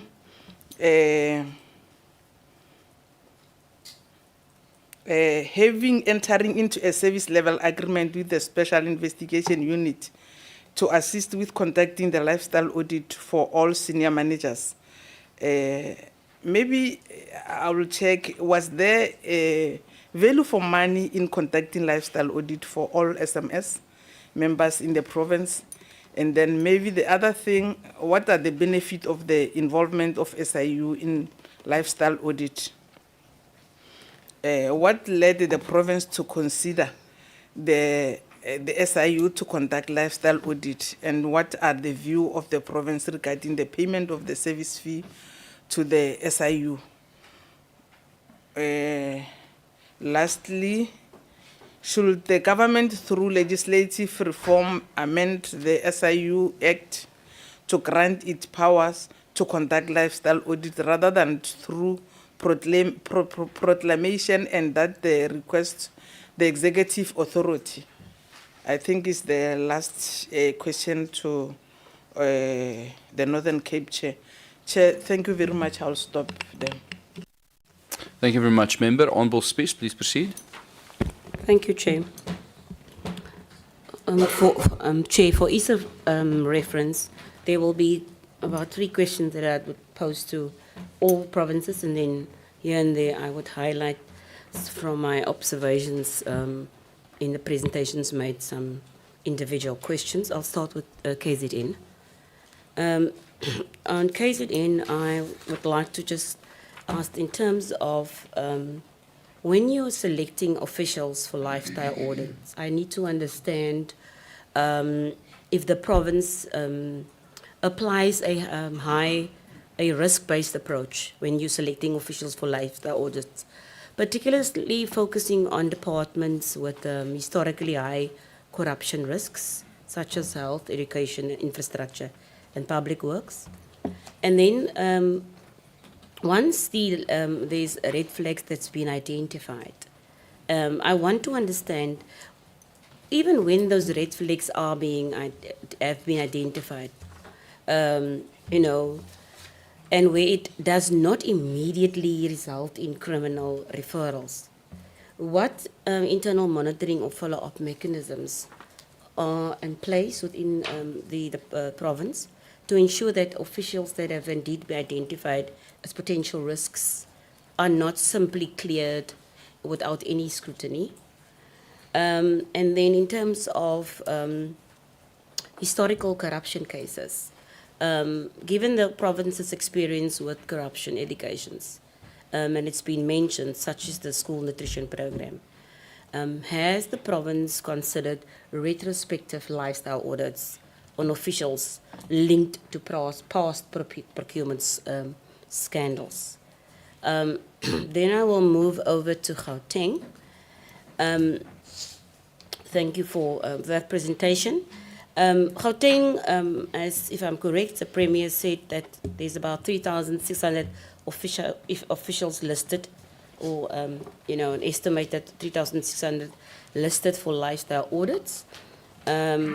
Maybe if the province can just provide a breakdown of, maybe if I've missed that, of how many were fully completed versus partially conducted, and what was the time frames in which that was done. Then in terms of the accountability framework, how does that framework ensure that all officials are indeed held accountable if inconsistencies are discovered in their lifestyle audits? And then on the Ethics Advisory Council, which I do think it's a very good initiative, in terms of the role of civil society that they play in reviewing lifestyle audit outcomes, I want to understand how independent they are in their oversight from the provincial administration. And in terms of the matrix used assessing lifestyle audits, can the province also provide clarity on how this matrix accounts for complex cases like inconsistent criminal records or undisclosed financial activities? I'm moving on to the Northern Cape. In the Northern Cape, the cost of the SIU process, if I'm correct, that was 30 million rand, am I correct? Yes. So I just want to, on that, just ask the following. If the province can actually just also provide a detailed breakdown of how these funds are being spent and what measurable outcomes justify this level of expenditure. And in terms of the value for money, you know, given that the financial commitment to the SIU process, and we've had them last week, as was said by the chair, what results has the province achieved so far, such as investigations initiated or irregular financial interest identified? I think that was maybe answered, and maybe they can leave that one. The province also said that they don't want this to be merely a tick box exercise, which we welcome. And so maybe if there can be concrete examples that they can actually give us as to where the province demonstrated this process has indeed resulted in real accountability and corrective actions within the departments. Then in terms of resignations, how much time do I have left, Chair? You have 1 minute. Okay. I will skip that one because there's, I think, 2 more provinces. Can I go to the Northwest? And in the Northwest, my 3 questions that I asked was also applicable to the others. And in the presentation, obviously, as it indicates, the province, can they explain why the DPSA framework has not been implemented in practice, and who's ultimately being held accountable for this failure. I also need to understand, maybe I've missed that, how many officials in the Northwest province government should have been subjected to lifestyle audits by now, based on the risk profiles and the seniority levels. And then again on red flags, what measures are in place to identify the red flags, such as the unexplained wealth, the vehicles, the properties, all of that, non-declared income. And then in terms of consequence management, that's my last question. I want to understand that if lifestyle audits reveal then all these red flags, what are the provinces doing besides, I've heard, ethic officers, consequence management committees, but we need to see whether these committees or entities that has been put up are actually yielding tangible results. And then what steps are taken when senior managers fails to act on red flags identified by ethics officers or risk management units. Chair, I will stop there. Thank you very much. Thank you. Honourable Langa, please proceed. Thank you very much, Chair. And again, greetings to all the premiers and their senior officials and the DPSA led by the acting DG. Chair, let me also join my colleagues in welcoming all the 5 presentations made before us. And Chair, maybe my questioning sequence will follow the presentation sequence. I'll also try and be brief in the interest of time. And some of my questions might come across as a repetition from what my colleagues have posed before me.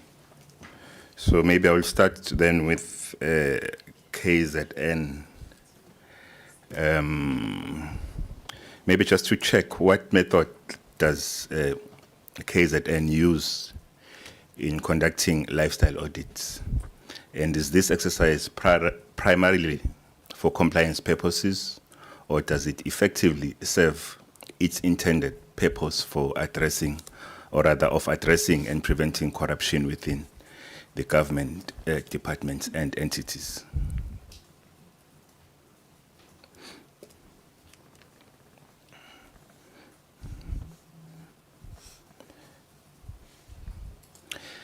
Maybe the second question will be, has the province or the Premier's office encountered resistance from officials in implementing lifestyle audits, and how has leadership addressed concerns related to privacy, trust, and compliance?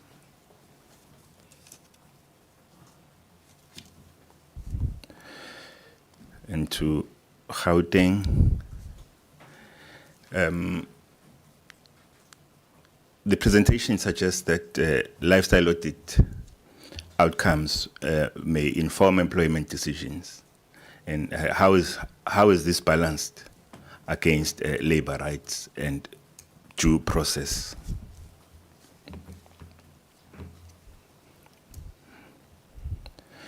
Number 2 is, how will the Premier's office or Gauteng province reconcile the tension between enforcing accountability through intrusive audits and complying with POPIA requirements on personal data protection?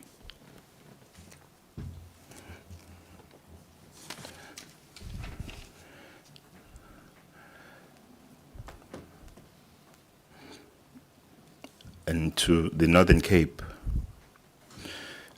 considering the identified limitations, including the exclusion of spouses and dependents and limited use of bank statements, how does the province intend to close these loopholes to ensure that lifestyle audits can effectively detect concealed and indirectly held assets and complex corruption schemes?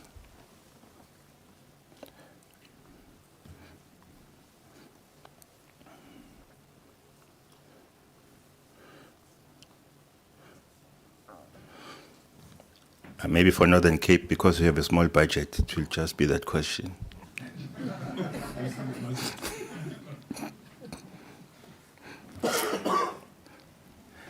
And to the Western Cape,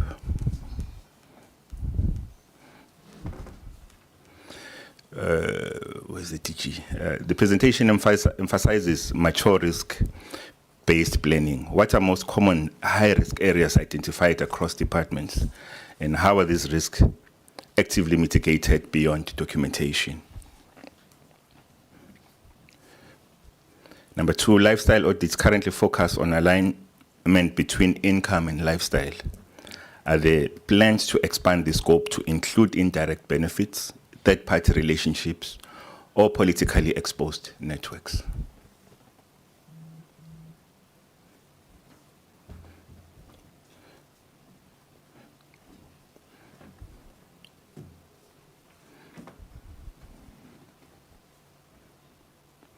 And to Northwest, where's the DG? What measures are in place to address potential conflicts of interest where ethics officers assess officials within their own department, and what progress has been made towards establishing a centralized, independent and continuous lifestyle audit capacity as proposed in the reforms? And to what extent does reliance on the e-disclosure system and self-reported data limit the effectiveness of lifestyle audit? And what concrete steps are being taken to integrate third-party financial verification, such as SARS records, bank statements, and asset registers, a proactive and systematic basis? I think, Chair, I will pause there for now. I've had quite a couple prepared, but in the interest of time, maybe let's see how far we go with this one. Thank you, Chair. Thank you. Much appreciated, Honourable Langa. Honourable Kalise, please proceed. Thank you very much, Chairperson. Good morning to you and good morning to my colleagues. But a very good morning to the premiers who decided to honor our meeting today. You see, Chairperson, I think it must be noted that the two premiers that are not present in this meeting, I'm not going to engage. And I want to thank the first two speakers, my colleagues there, who didn't engage them. I think it must be clarified that portfolio committees are the engine. They're the engine room of Parliament, you know, for day-to-day oversight. We can't have a situation where we invite people to come before this meeting and they don't come, and they expect us to engage them. So it must be noted that I am not going to engage those two provinces. I'm going to start with KZN. Premier, how is it possible that since 2021, not a single senior official in KZN was found to be living beyond their means? And I'm not saying this is bad. You know, we want a government that will give such reports. But how is it possible that, because I find it hard to believe that every single senior manager is living honestly within their salary, not in the state where departments are, and you know the state of the province and the reports we read about, and we get even in from departments in portfolio committees. So maybe that's the first interest for me. How is it that since 2021 you found that no one is living beyond their means? So your report admits that current audits don't catch people who hide their wealth, you know, using their family names. So then maybe the question is, why are you still using the system that is flawed to that extent? You know, because then what are we doing, or what are you doing if you know that the system is not going to catch these people and they hide? It misses the most common ways officials use to hide corruption. So why are you still using that? You also have a consequence management framework that you are talking about, and yet you have no cases that are referred. There are no cases that have been referred, for criminal action. And maybe it talks to the first question I was asking, that how is it that you don't have any people? So how is your system working? And I'm not trying to find fault, Premier, don't get me wrong, because then if you absolutely have, a framework that works and a system that works, and maybe it's something that we can, that can even other provinces can learn from. And you also talk about ethical leadership. But again, if there's no senior official that has been flagged in the 5 years, do we really, or can we really believe that you're not trying to protect anyone? Any one of those senior managers. And lastly, you are proposing changes to the national guidelines. Like, what would you rather see in those guidelines? Because I think that's what the report is talking about. That, so what are the specific powers that you would rather see in those guidelines? Because I'm asking myself that why should, Parliament wait for national changes when you could, act now using the laws that are existing? And to Premier Souls, Zamani Souls, so with the Premier, with the 590 officials audited, I heard the DG trying to make a breakdown, about these were the people that were audited. But how many were found in this 590 to be living beyond their means? Because I don't think we got clarity on that. And maybe out of the top 16 officials, why were only 4 partially compliant? And I don't even understand, and maybe you can clarify to us, what does it mean when people are partially, compliant? I would love to know what that means. And also you speak about spending 12.5 million on SIU. And was there value for money there? What have you gotten for that money? How many cases have been opened? That's what I'm trying to say. How many cases have been, because we can't run an exercise and at the end there's nothing that is being done. 12.5 million is a lot of money.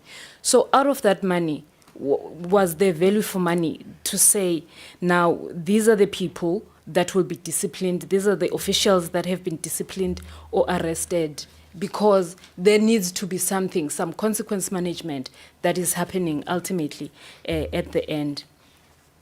And maybe it is then to ask also, seeing that, and DG emphasized on this issue to say this exercise, I think all the premiers, where all the provinces were emphasizing how expensive this exercise is.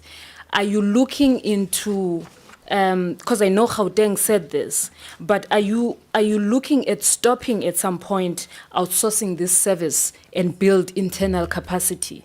Because I don't think I heard you talking about that. Like I'm saying, I heard Gauteng talking about that.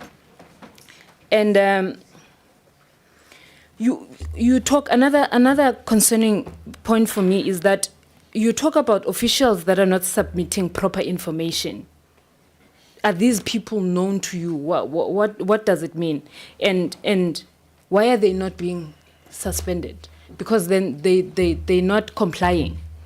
So I think for me it is then to say, when you're saying there are officials who are not submitting proper information, there should be action. Do you know those people? What is being done with the people that are not complying? Because you do talk about consequence management, but we don't see it. You know, where are the consequences? You know, because you also need, like I was saying, you need, this is how many cases maybe we've opened with the Hawks or NPA. We don't see that because, like I'm saying, if you spend that amount of money, there needs to be something in the end. Like now that you got a report and you've got all this information, what is being done? What are the consequence management? And maybe lastly, Chair, to deal with the Northern Cape, you mentioned the risk of court action from employees. I just wanted to know if this is something that has happened, you know, and also maybe have you looked, and is this something that has happened? And in terms of like SARS or in other bodies giving, you know, this information, I just wanted to know if there is a cooperation on their side to give this information that you need. And lastly, Chair, few questions for GP. DG, so the report says that 14 officials in the office of the Premier and 6 in COCTA, right, were rated as high risk and medium, high or and medium risk. And now they are being investigated. But you also say that, so I wanted to know what will be the next step there, you know? And you also talk about four that were misplaced. What does that even mean? How do you misplace people? Like, you know, how do you lose people or lose track of 4 people? What does that mean when you say 4 people were misplaced? So you talk about the SIU secondment and the powers they have. I think we met with them last week, and they did clarify in terms of the law that when they seconded, whoever goes there doesn't go with the powers or the certain powers that they have. And for that reason, I think I'm glad that you guys are looking into building internal capacity, you know, because like I'm saying, if you see this exercise as a very expensive one, then maybe just building internal capacity is something that is going to assist. And if you can please conclude, thank you. Yeah, I've got just 2 last ones, Chair. To just say to DG that why is it still something that you are considering? Why is it still under consideration to go into municipalities to spread this issue or this exercise or this project of lifestyle audit into municipalities? And lastly, Chair, so you say that some officials are using privacy laws, the POPI Act. They're using the POPI Act to refuse consent for their information to be verified. But I wanted to ask, isn't it true that by accepting a senior position in government, an official agrees to a higher level of scrutiny? You know, because that is my understanding. And maybe that, I think the public service regulation overrides these private concerns. Am I wrong to say, you know, if we look into public service regulations, they do override certain, you know, privacy concerns that maybe we could be talking about. I just wanted clarity on that. Thank you very much, Chair. Thank you very much. Honourable Mlinga, please proceed. Thank you, Chair, for giving us this opportunity again. Yes, Chair, indeed. As I've checked from the beginning, I don't think that I'll be making justice when I'm asking questions from the Premier who's absent and who's next to the corner, then who decided not to come in this meeting. But firstly, let me confess to the Premier of KZN that Today, Premier, I'm taking my shangbook back to the boot of the car because when we're doing the oversight at KZN, so your absentia, we believe that we're not respecting this committee. But after that, we receive your letter of apology. But your presence today allow me to take that shambok back. So walk with confidence that you are forgiven from the previous incident. Yeah, thank you. Due to the time, let me take few questions, Chair. Let me start with the biggest province, KZN, with the name and surname, KwaZulu-Natal. Given that no provincial department has reported any referral for criminal investigation, despite multiple years of lifestyle audit, how does the Office of the Premier explain this?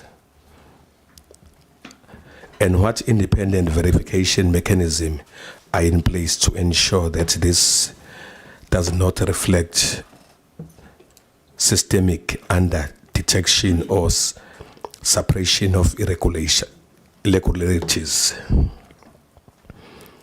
Maybe the last one at KZN is that, given that only one department has outsourced lifestyle audit to the SIU, what is the province long-term strategy regarding internal capacity versus independent external investigation? And has a cost-benefit and effectiveness analysis been conducted comparing the two approaches?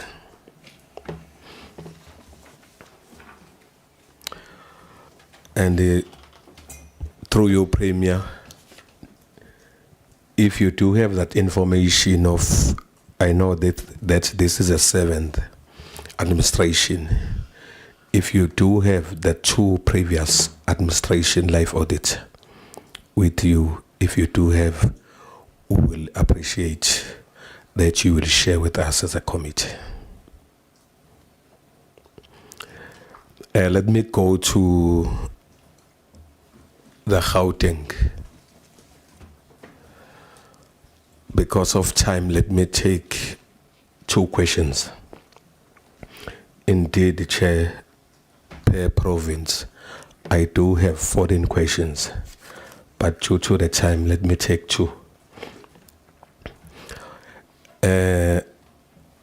What are the benefits of involving the Special Investigation Unit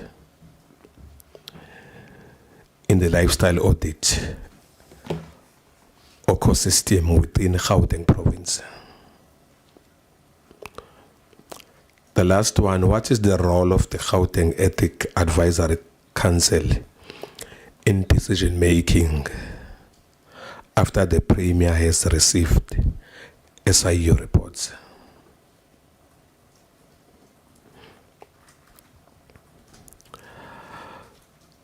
So, Chair, let me go straight to the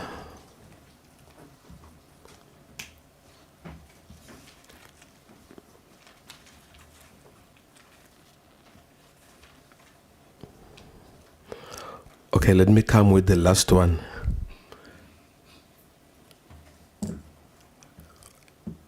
In the Gauteng province,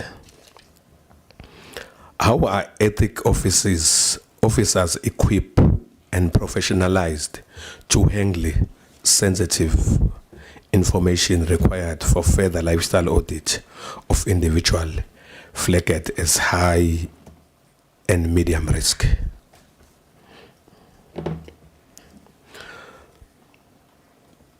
Maybe, Chair, due to the time, let me pause there and give my colleague time, because surely the time now is 12:15. Thank you.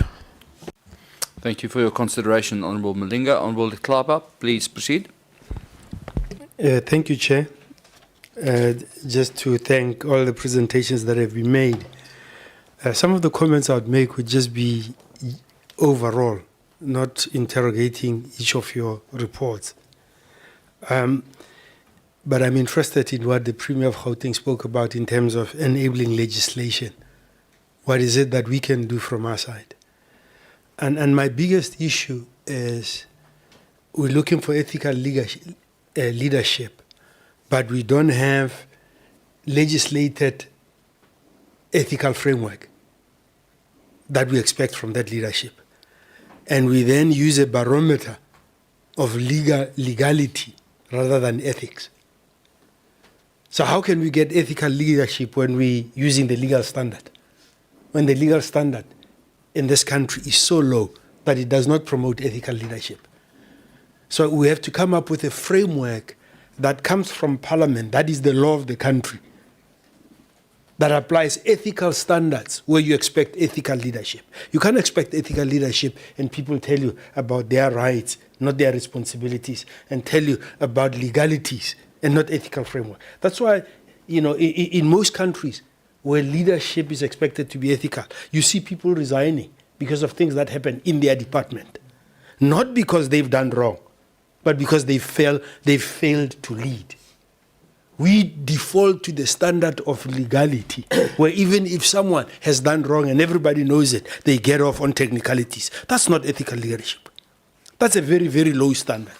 So for me, how do we engage in that discussion, and what can Parliament do to bring up that framework? So that when we talk about a single public service chair, it's the same throughout provinces. You don't have provinces that have different things. So you have a framework that can be applied. You know, when you look at the companies, you can't run your own company in terms of your own liking. There's a King's Code that applies across company. Each company will have a socio-economic committee. It'll have an audit committee. So we should come up with a framework. It's the failure of Parliament to create those rules that will make your jobs easier. So I'd like to hear your comments with respect to that. We can't have ethical structures that are voluntary and advisory, because then you cannot uphold those frameworks if they're advisory. People will tell you about their rights and the legality. If we want ethical leadership, we should be using an ethical framework. Gauteng speaks about qualifications later. We should do the work up front on qualifications. We can't come and complain that there's a mismatch with what you gave us. It means we didn't do our job properly before we gave you the job. And we should take responsibility for that and create frameworks that ensure that we can run efficient governments. Now, to the Western Cape, the issue of using an auditing firm and coming out cheap, are they doing the same work that the SIU is doing? Are you comparing apples with apples? Are they doing 3-year audited statements, bank statements? So for me, it would be important, because if you can do it for 600K and you're doing the same work, it's a no-brainer where we should be going. But are we comparing apples with apples? Now, there's this issue that bugs me called RWAPs that came from the Western Cape. Now, when you have remunerative work outside public service, do you have people that audit that remunerative work? Is their weight reported? Because you can't talk about living beyond your lifestyle when you cannot measure what they do outside public service. When there's no reporting requirement for the earnings outside public service in terms of that agreement.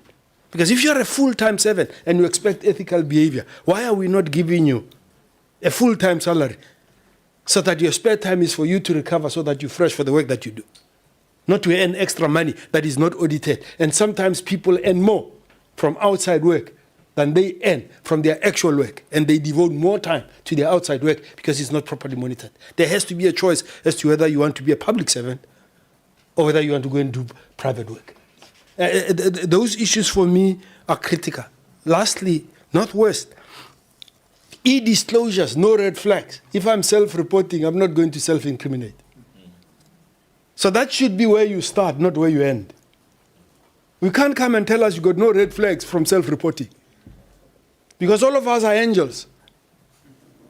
if we judge ourselves.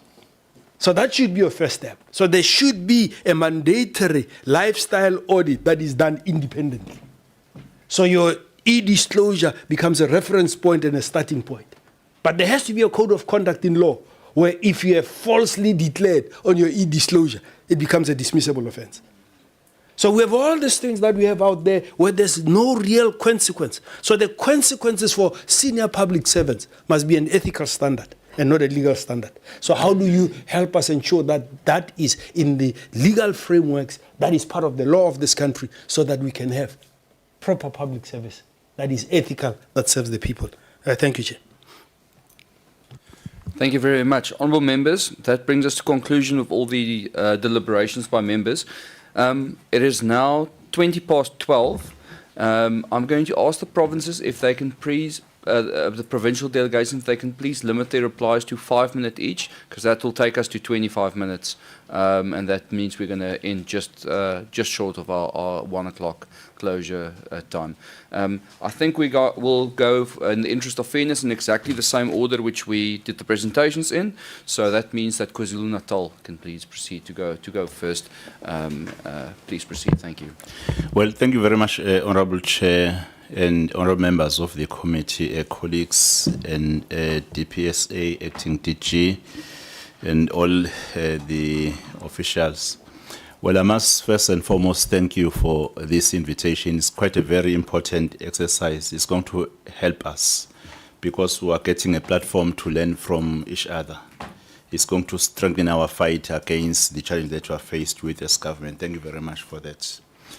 Well, on the first question, lifestyle audits are not reflecting some defaulters. Yes, it's true. But from whistleblowers, some given to hotlines, Presidential and the premiers, we have cases that have been investigated. And some have been referred to SAPS, and personally I've referred cases to SIU. Because the fight against fraud and corruption in the province is receiving the priority. We also established the Forensic Investigation Unit, which is an internal capacity, which is housed in the office of the Premier, reports directly to the DG, and we refer cases for investigation. But when we feel the nature of a case requires more capacity, that is why we engage, that is why we engage SIU. There was a case wherein I had to request a meeting with the SIU to refer a particular case. There is also the PAC committee, the Provincial Audit and Risk Committee, that is also an enabler in terms of flagging the risk. And when we get that information, then we do investigation. It's not only that. That is why there is that in slide 6, you see something else talking about the outcomes of the lifestyle audits. And then in slide 7, you see the information on the stats of the official data subjected to some investigations. Well, regarding the school nutrition tender, I must clarify that the corruption which was alleged there was that the mother of the MEC for education benefited. Well, when I requested that they confirm whether that happened within the frameworks, because there is nothing that is preventing a member of a family to participate on tenders in the government where a member of the executive authority is actually working. But what is supposed to happen is a disclosure, must disclose. And fortunately, for that one, the mother disclosed, and he was not only participating for the first time, was already participating for quite a very long time. Hence, I said there is a need for us as a province to reconsider that latitude, whether it's just or not just. That is why the call which was strong to say I must take actions against the MEC, I said, well, I'm being deprived by the framework that a member of family is allowed to participate, but provided is also a disclosing. The other was the issue of objections. There were objections, a number of objections, which are processed in terms of the law by a treasurer. And treasurer is processing the objections, as you'll know that objections are processed there. Well, our approach is risk-based. Since there is a risk and ethics officers that are also helping us, and the park that I've also mentioned. Well, the method that is used to conduct the audit is based on the DPSA framework, though we've cited some limitations. That it confines us on the deeds registry, the CIPC, and INATIS system, wherein we're unable to access information that is personal because of the POPIA Act, which we are citing as something that maybe needs to find some attention so that we do not find ourselves in that dilemma. Well, we are not aware of, there's no resistance in terms of the lifestyle audit, which one is aware of.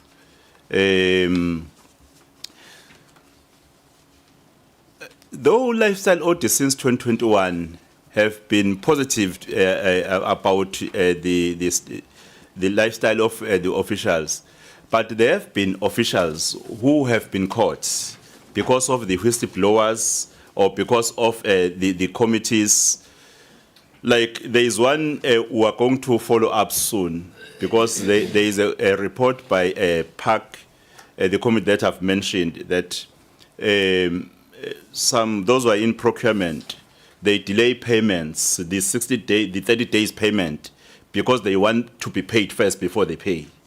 So we'll have to zoom into that one.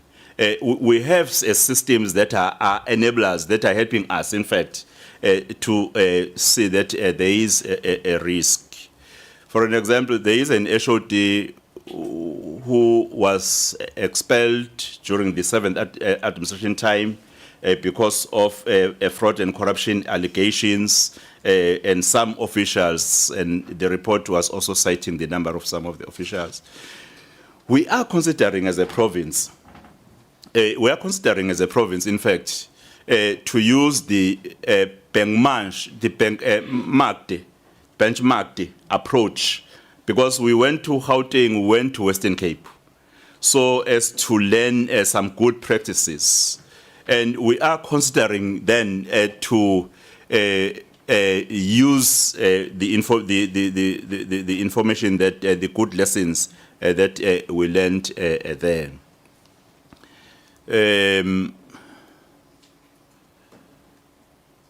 Well, I think I've responded to most of them in summary, even that really we are working with SAPS, we are working with SIU, we have referred cases, and there is evidence that really we are dealing. But I can conclude by saying this session is an eye-opener to myself as a leader of government. I've taken notes about what other provinces are doing best, and I will have to take that back, and we'll sit around the table with the cabinet to say, it looks like we are not having the necessary strength in terms of what we are supposed to do. Thank you very much. Thank you, Premier. Much appreciated. We then move on to the province of Gauteng. Would you please proceed? Thank you very much, Chair. As you know, Premier Lisufi has had to leave. There are a number of questions to which we are supposed to respond. Chair,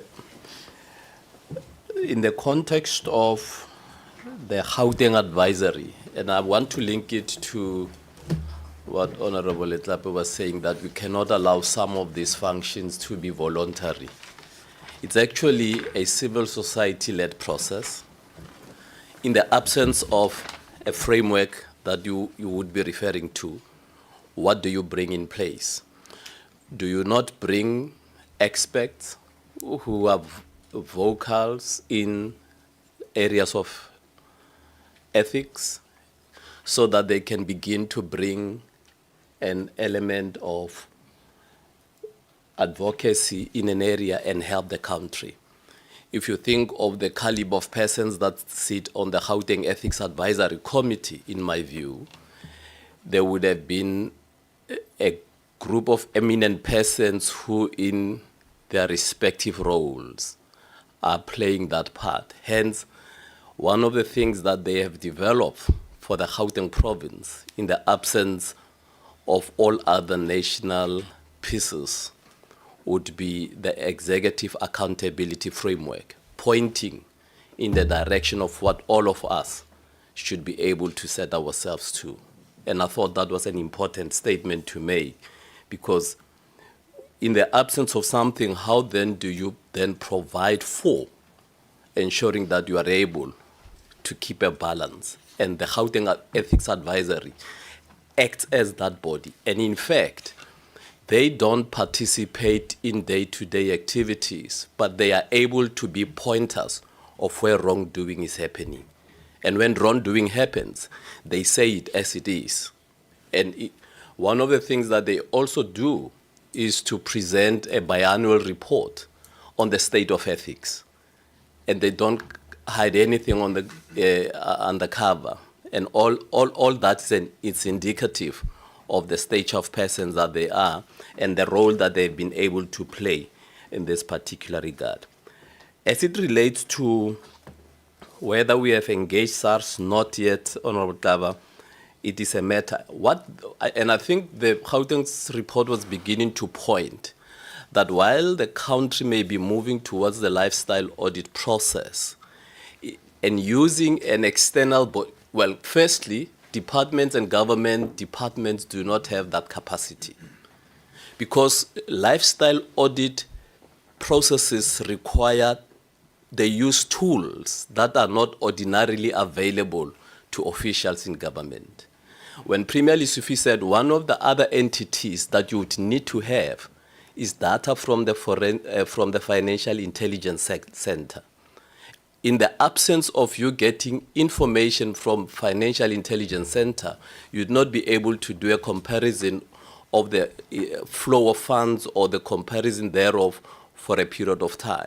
So while the SIU may be able to get a report in terms of a 3-year and do an analysis, in the absence of determining the flow of funds from which sources to the other, it would also be difficult to get an analysis. And I think that is why an enabling legislation is also that which would help that different parts of government are able to work together.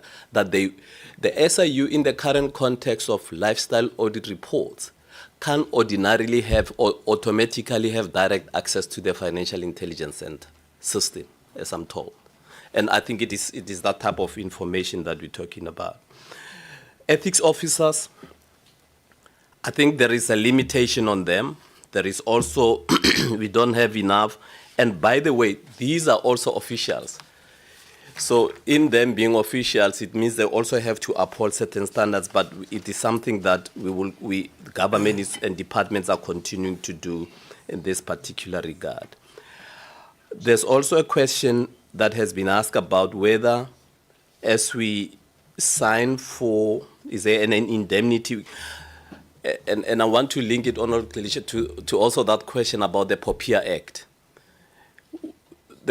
You will also be told that there is this act. There has just been a breach. Maybe let me give you an example. In Gauteng, it's not on lifestyle audit. Our IT system has just been breached in the Department of eGov on an employment register. All of a sudden, the information regulator has directed us to report in terms of the POPIA Act because personal information has been exposed. Lifestyle audits could also be in the same context, that you give information to of yourself, of your family, of all other members that are there.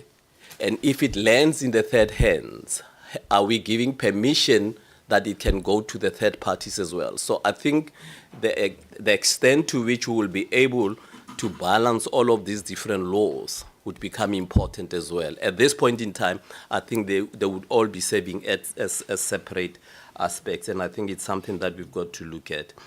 When a person resigns before a lifestyle audit, and maybe the bigger question is, can you fire a person based on a failed lifestyle audit? At the moment, I don't think you can.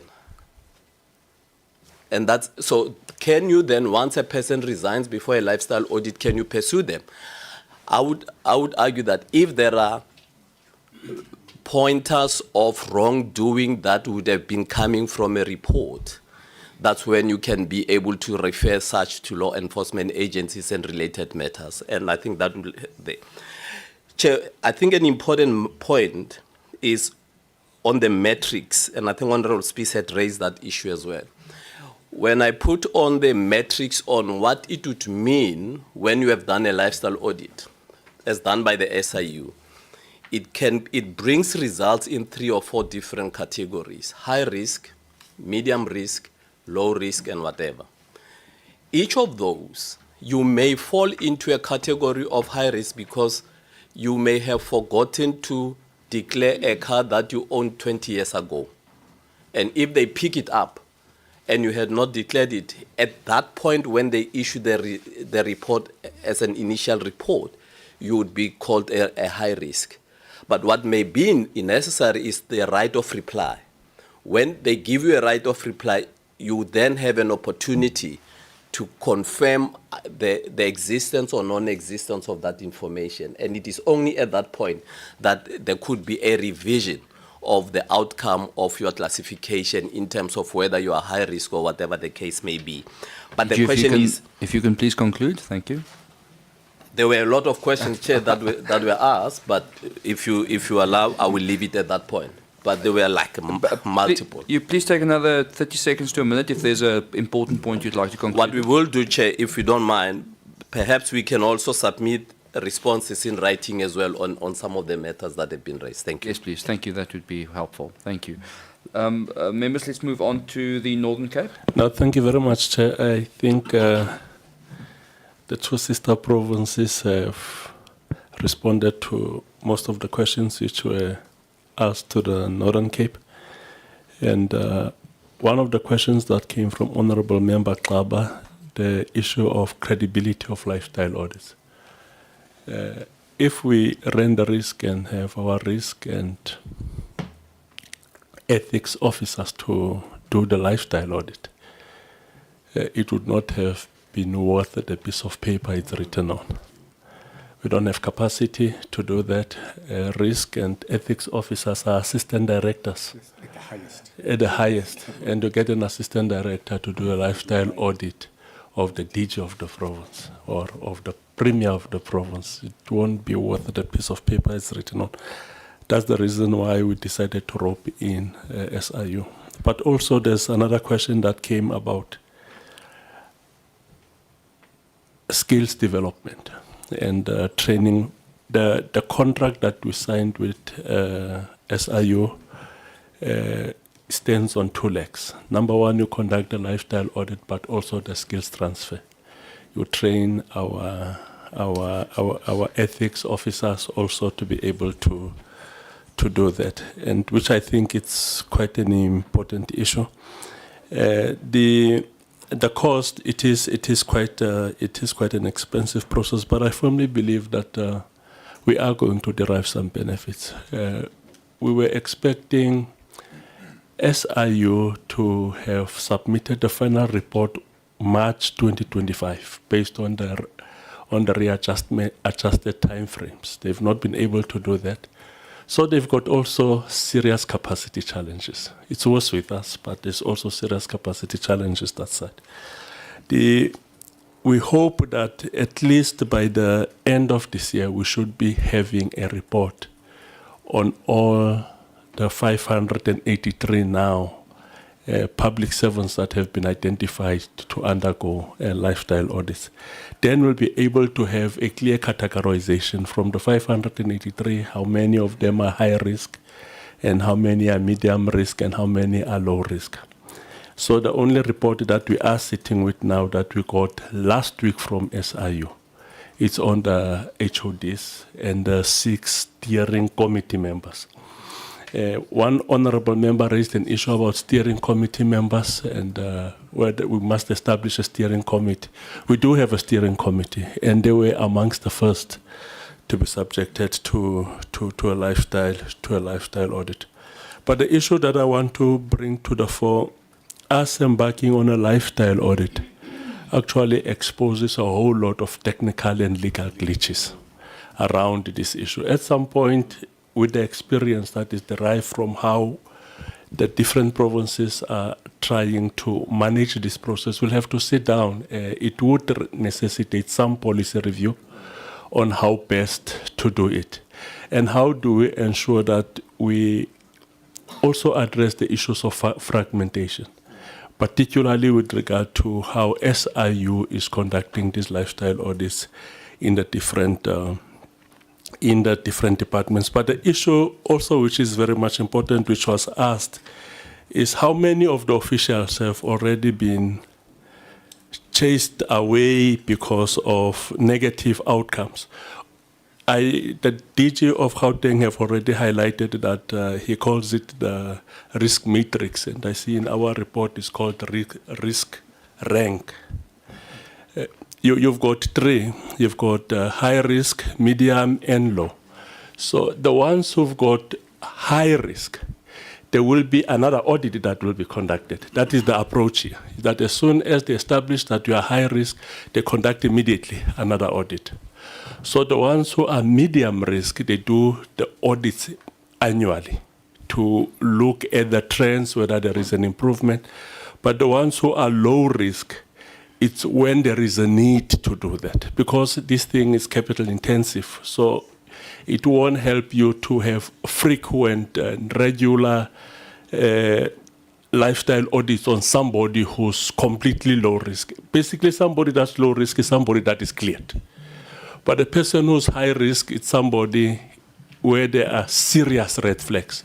But also with people who have serious red flags, as soon as we receive the report, we'll send it to the departments.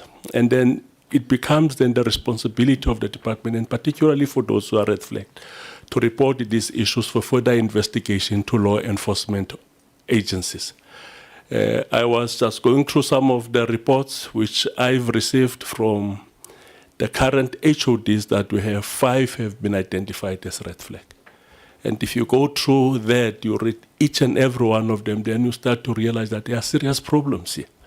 So some of this, then the report then states very clearly that SIU will conduct again another lifestyle audit. The lifestyle audit which they will conduct now, it will be more intensive compared to the one that they've already conducted. And they make it clear that if the outcomes remains the same, these issues will be referred to law enforcement agencies. So thank you very much. Teacher, I don't know whether you want to. Oh, thank you very much, Chair. Thank you, Premier. That's good time management. I appreciate it. Members, we then move on to the Western Cape. Chair, thank you very much. Also, thank you for the questions and the comments. Just a couple of comments from us in no particular order. Obviously, our approach is a bit different, because the thing is that lifestyle audits is almost a post facto test. So we believe that it's important to put the necessary processes, governance processes in place to actually prevent some of these things actually happening. But when it happens, we've got processes in place to actually detect that. And as I've indicated earlier on, we've got a very active Provincial Forensic Services doing work in this space, but we rely quite heavily on our internal control system. So whether it is internal audit, whether it's our risk management team or the forensic team to actually pick up, on some of these issues. Obviously, what we do is, as I indicated, we follow a strict risk-based approach, and that's why we believe, that we could somehow manage the cost. I mean, if the committee would like to get access to our terms of reference that we provided to the private sector provider to do the forensic audit, because this is typically, you know, a lifestyle audit that's conducted. So whether in the private sector or public sector, I mean, these guys are quite experienced in this space. So I believe that, you know, they more or less cover the same kind of stuff that the SIU would be covering. Obviously, the issue in a lot of the cases is that there is a lot of, let's call it almost sunk costs that is built into the system when we use a government institution to do some of these things. I mean, we sometimes see it even with the audits, and that's why some departments even complain about the high audit costs and stuff like that, because there's a massive sunk cost that actually goes into the particular system. And as I said, we've done these audits. They've cost us about 600K for about 12 members, plus obviously, well, it's actually 10 MECs plus the premier and the different spouses. And we believe that provided value for money. And it's something also that you don't just have to do once off. You obviously need to look at it over a particular period. But all of this, as I said, is vested in our governance framework.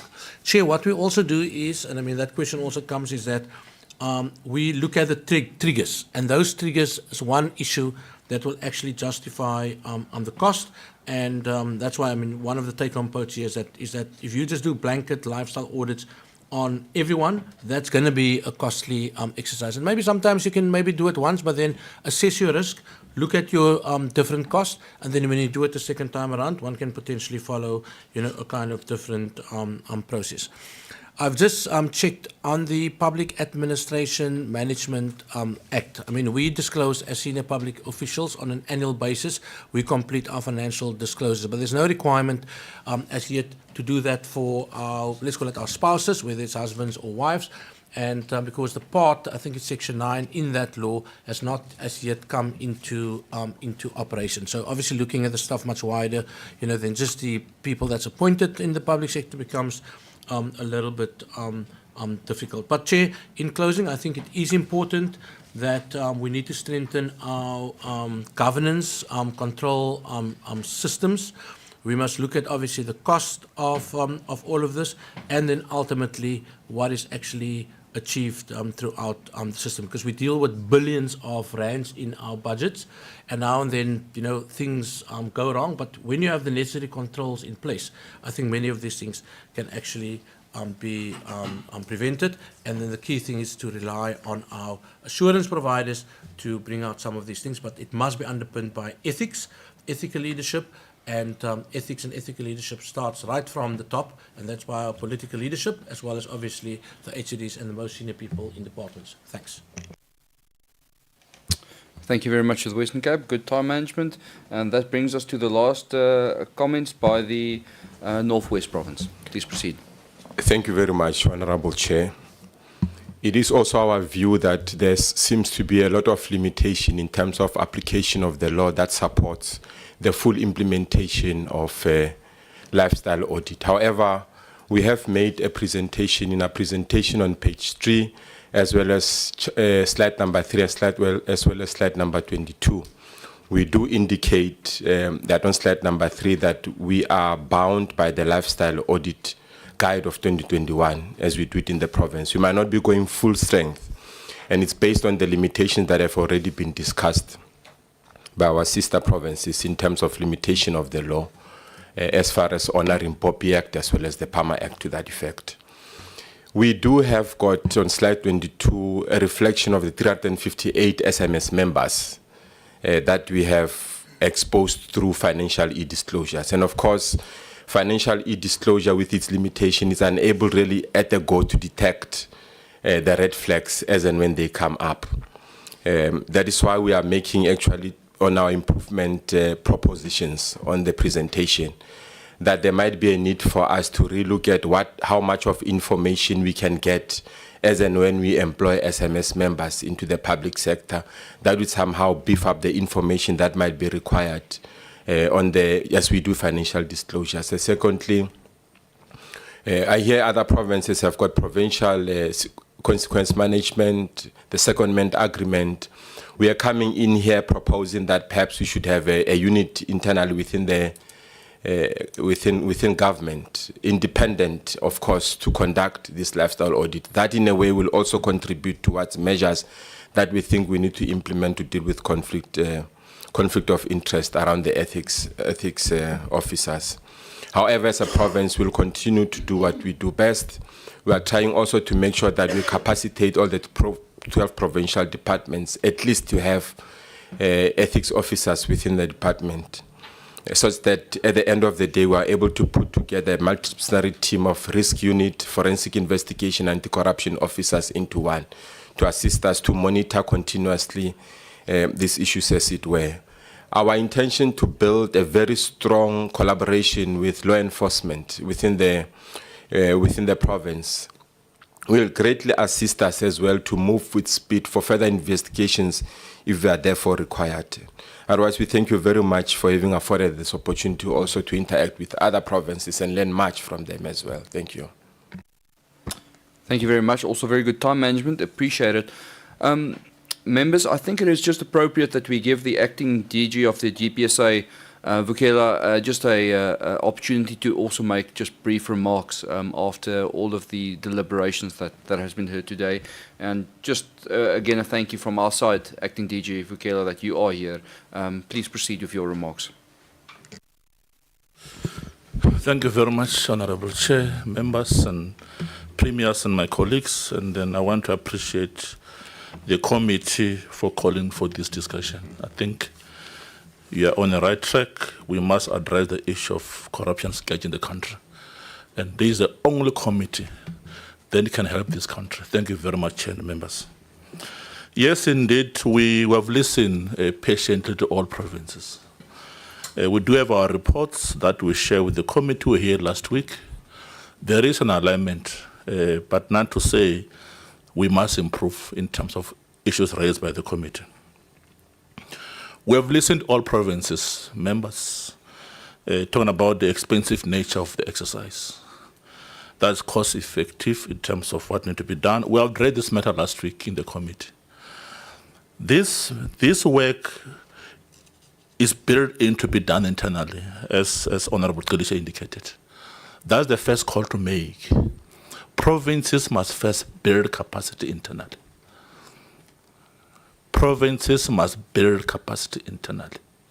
It's cost effective, it's cheaper to do that. I think that's the first call to make in terms of what to do. Now, the issue of capacity and skills, I've taken note of it, the level of officials at the ethic level. As the DPSA, we raise a number of concerns. We'll provide the amendment chair in terms of the guide. We're working closely with all our partners, all law enforcement agents. We're here with the SIU, we're collaborating. So that guide, which serve with legal limitations, is being amended. We are now, honorable members, engaging the MOU with other progressive law enforcement agencies to address the issue of progressive discipline. Lifestyle is in 3 processes. The first is called lifestyle assessment. You start there. You disclose, you get assessed. Now, if there's red flag, it moves to lifestyle audit. Red flag, it goes to lifestyle investigations. So you can't jump. Hence, SIU is very expensive because we're quick to jump to SIU to say, SIU, come to my domestic area. You must provide SIU with the red flags from the assessment and the audit. That's the call to make. But yes, indeed, members, we're engaging all DGs in terms of that matter. We've said in last week's meeting, to address the issue of senior managers, after SONA, when the presidents gave instruction to do lifestyle to all police officials, we are partnering with the SIU and SSA. I said, there's a confusion currently. You will hear it now and again. Senior members are saying, I've done lifestyle audit because I've done security clearance. No. security clearance is not lifestyle audit. So we are going to develop a tool with SSA and SIU. When all senior managers, because by law, you must go through the security clearance, even before appointment. You've got right to revoke appointment if you discover something in the process. We are saying, members, when an officials go through security clearance, we'll build in the lifestyle audit tool. It moves parallel. Whether you're a DG or a DDG, because it's a cabinet requirement that you must know who you are in terms of the security information of the country. So we're going to build that tool to address most of the concerns here. Lifestyle audit, as I keep saying, is decentralized. DPSA comes in when we see some fundamental flaws, because we encourage department, keep reporting to the DPSA, because we'll assist you when we see there are challenges. We're going to engage the new NDPP, Advocate Mtibi. We're engaging Justice Department to begin to utilize the money which falls under the CARA funding, because of the expensive nature of what the premiers are raising, so that SIU can begin to be provided funds from the CARA funding to address these issues. There are 5 high-risk departments that we've made. It's SAPS, DPWI, it's health, it's education, and the 5th one slipped my mind. So these 5 are in our rider because of potential risk. So you may want to address this with the number with the issue of the CARA funding, to address what premiers and my colleagues DG are raising.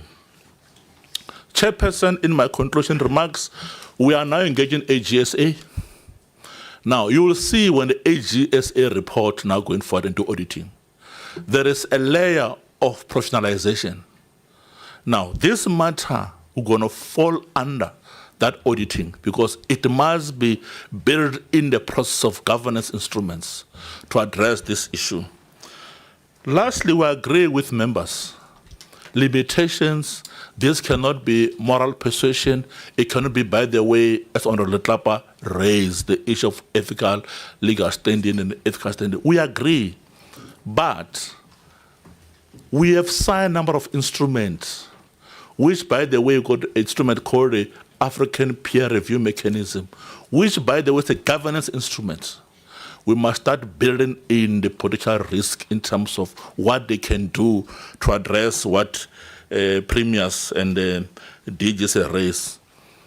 Lastly, we must help Northwest Province. I'm taking a stand to say I'm going to write to the DG Province, if possible by tomorrow. Their report is not what we have, but I think there are some limitations in terms of capacity.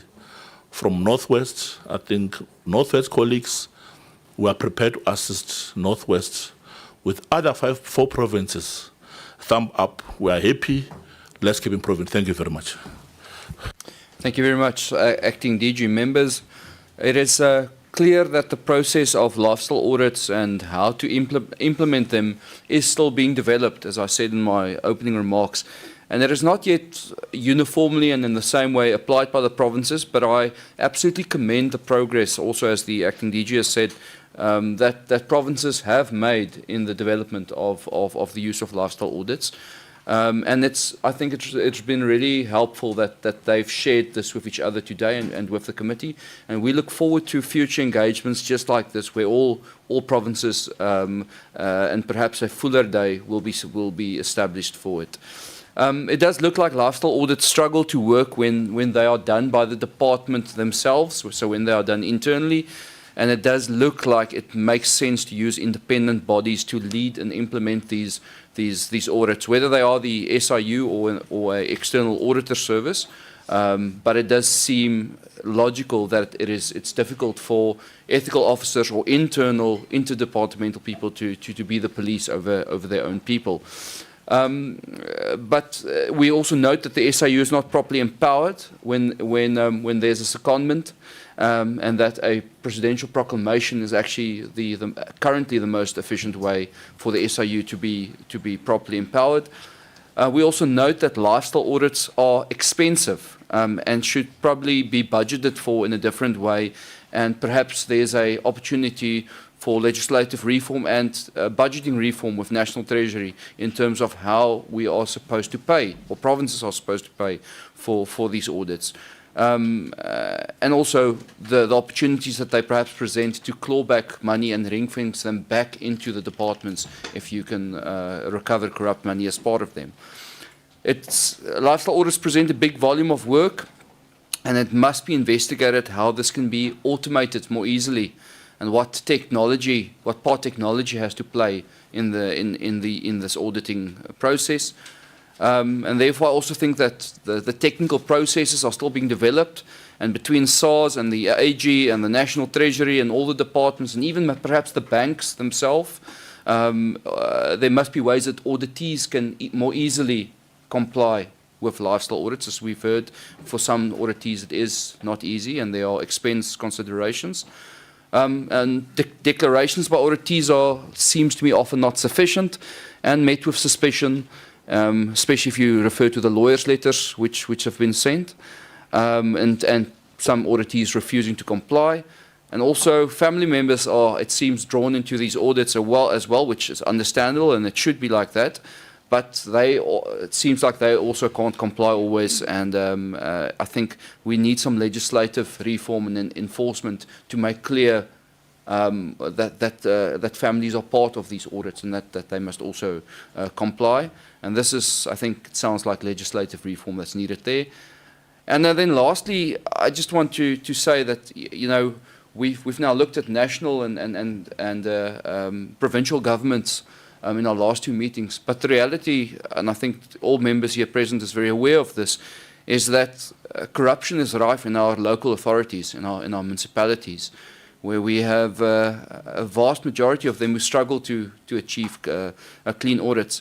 And the standards we set now for national and provincial governments must be enforced and broadened out onto local authorities as well, so that we can not only do lifestyle audits on national and provincial levels, but also catch corruption at local level, where service delivery to people is being hurt currently by corruption. I would wish to just lastly thank all the delegations present that have come out to be here physically with us. We really do appreciate it. And then specifically the premiers who attended in person, Premier Lesotho, and also then still Premier Ntuli and Saul, who are still with us right to the end of the meeting. It really is appreciated. Members, thank you for your attendance and as always your professional conduct. I appreciate it. And with that, you are released and the meeting is adjourned. Thank you.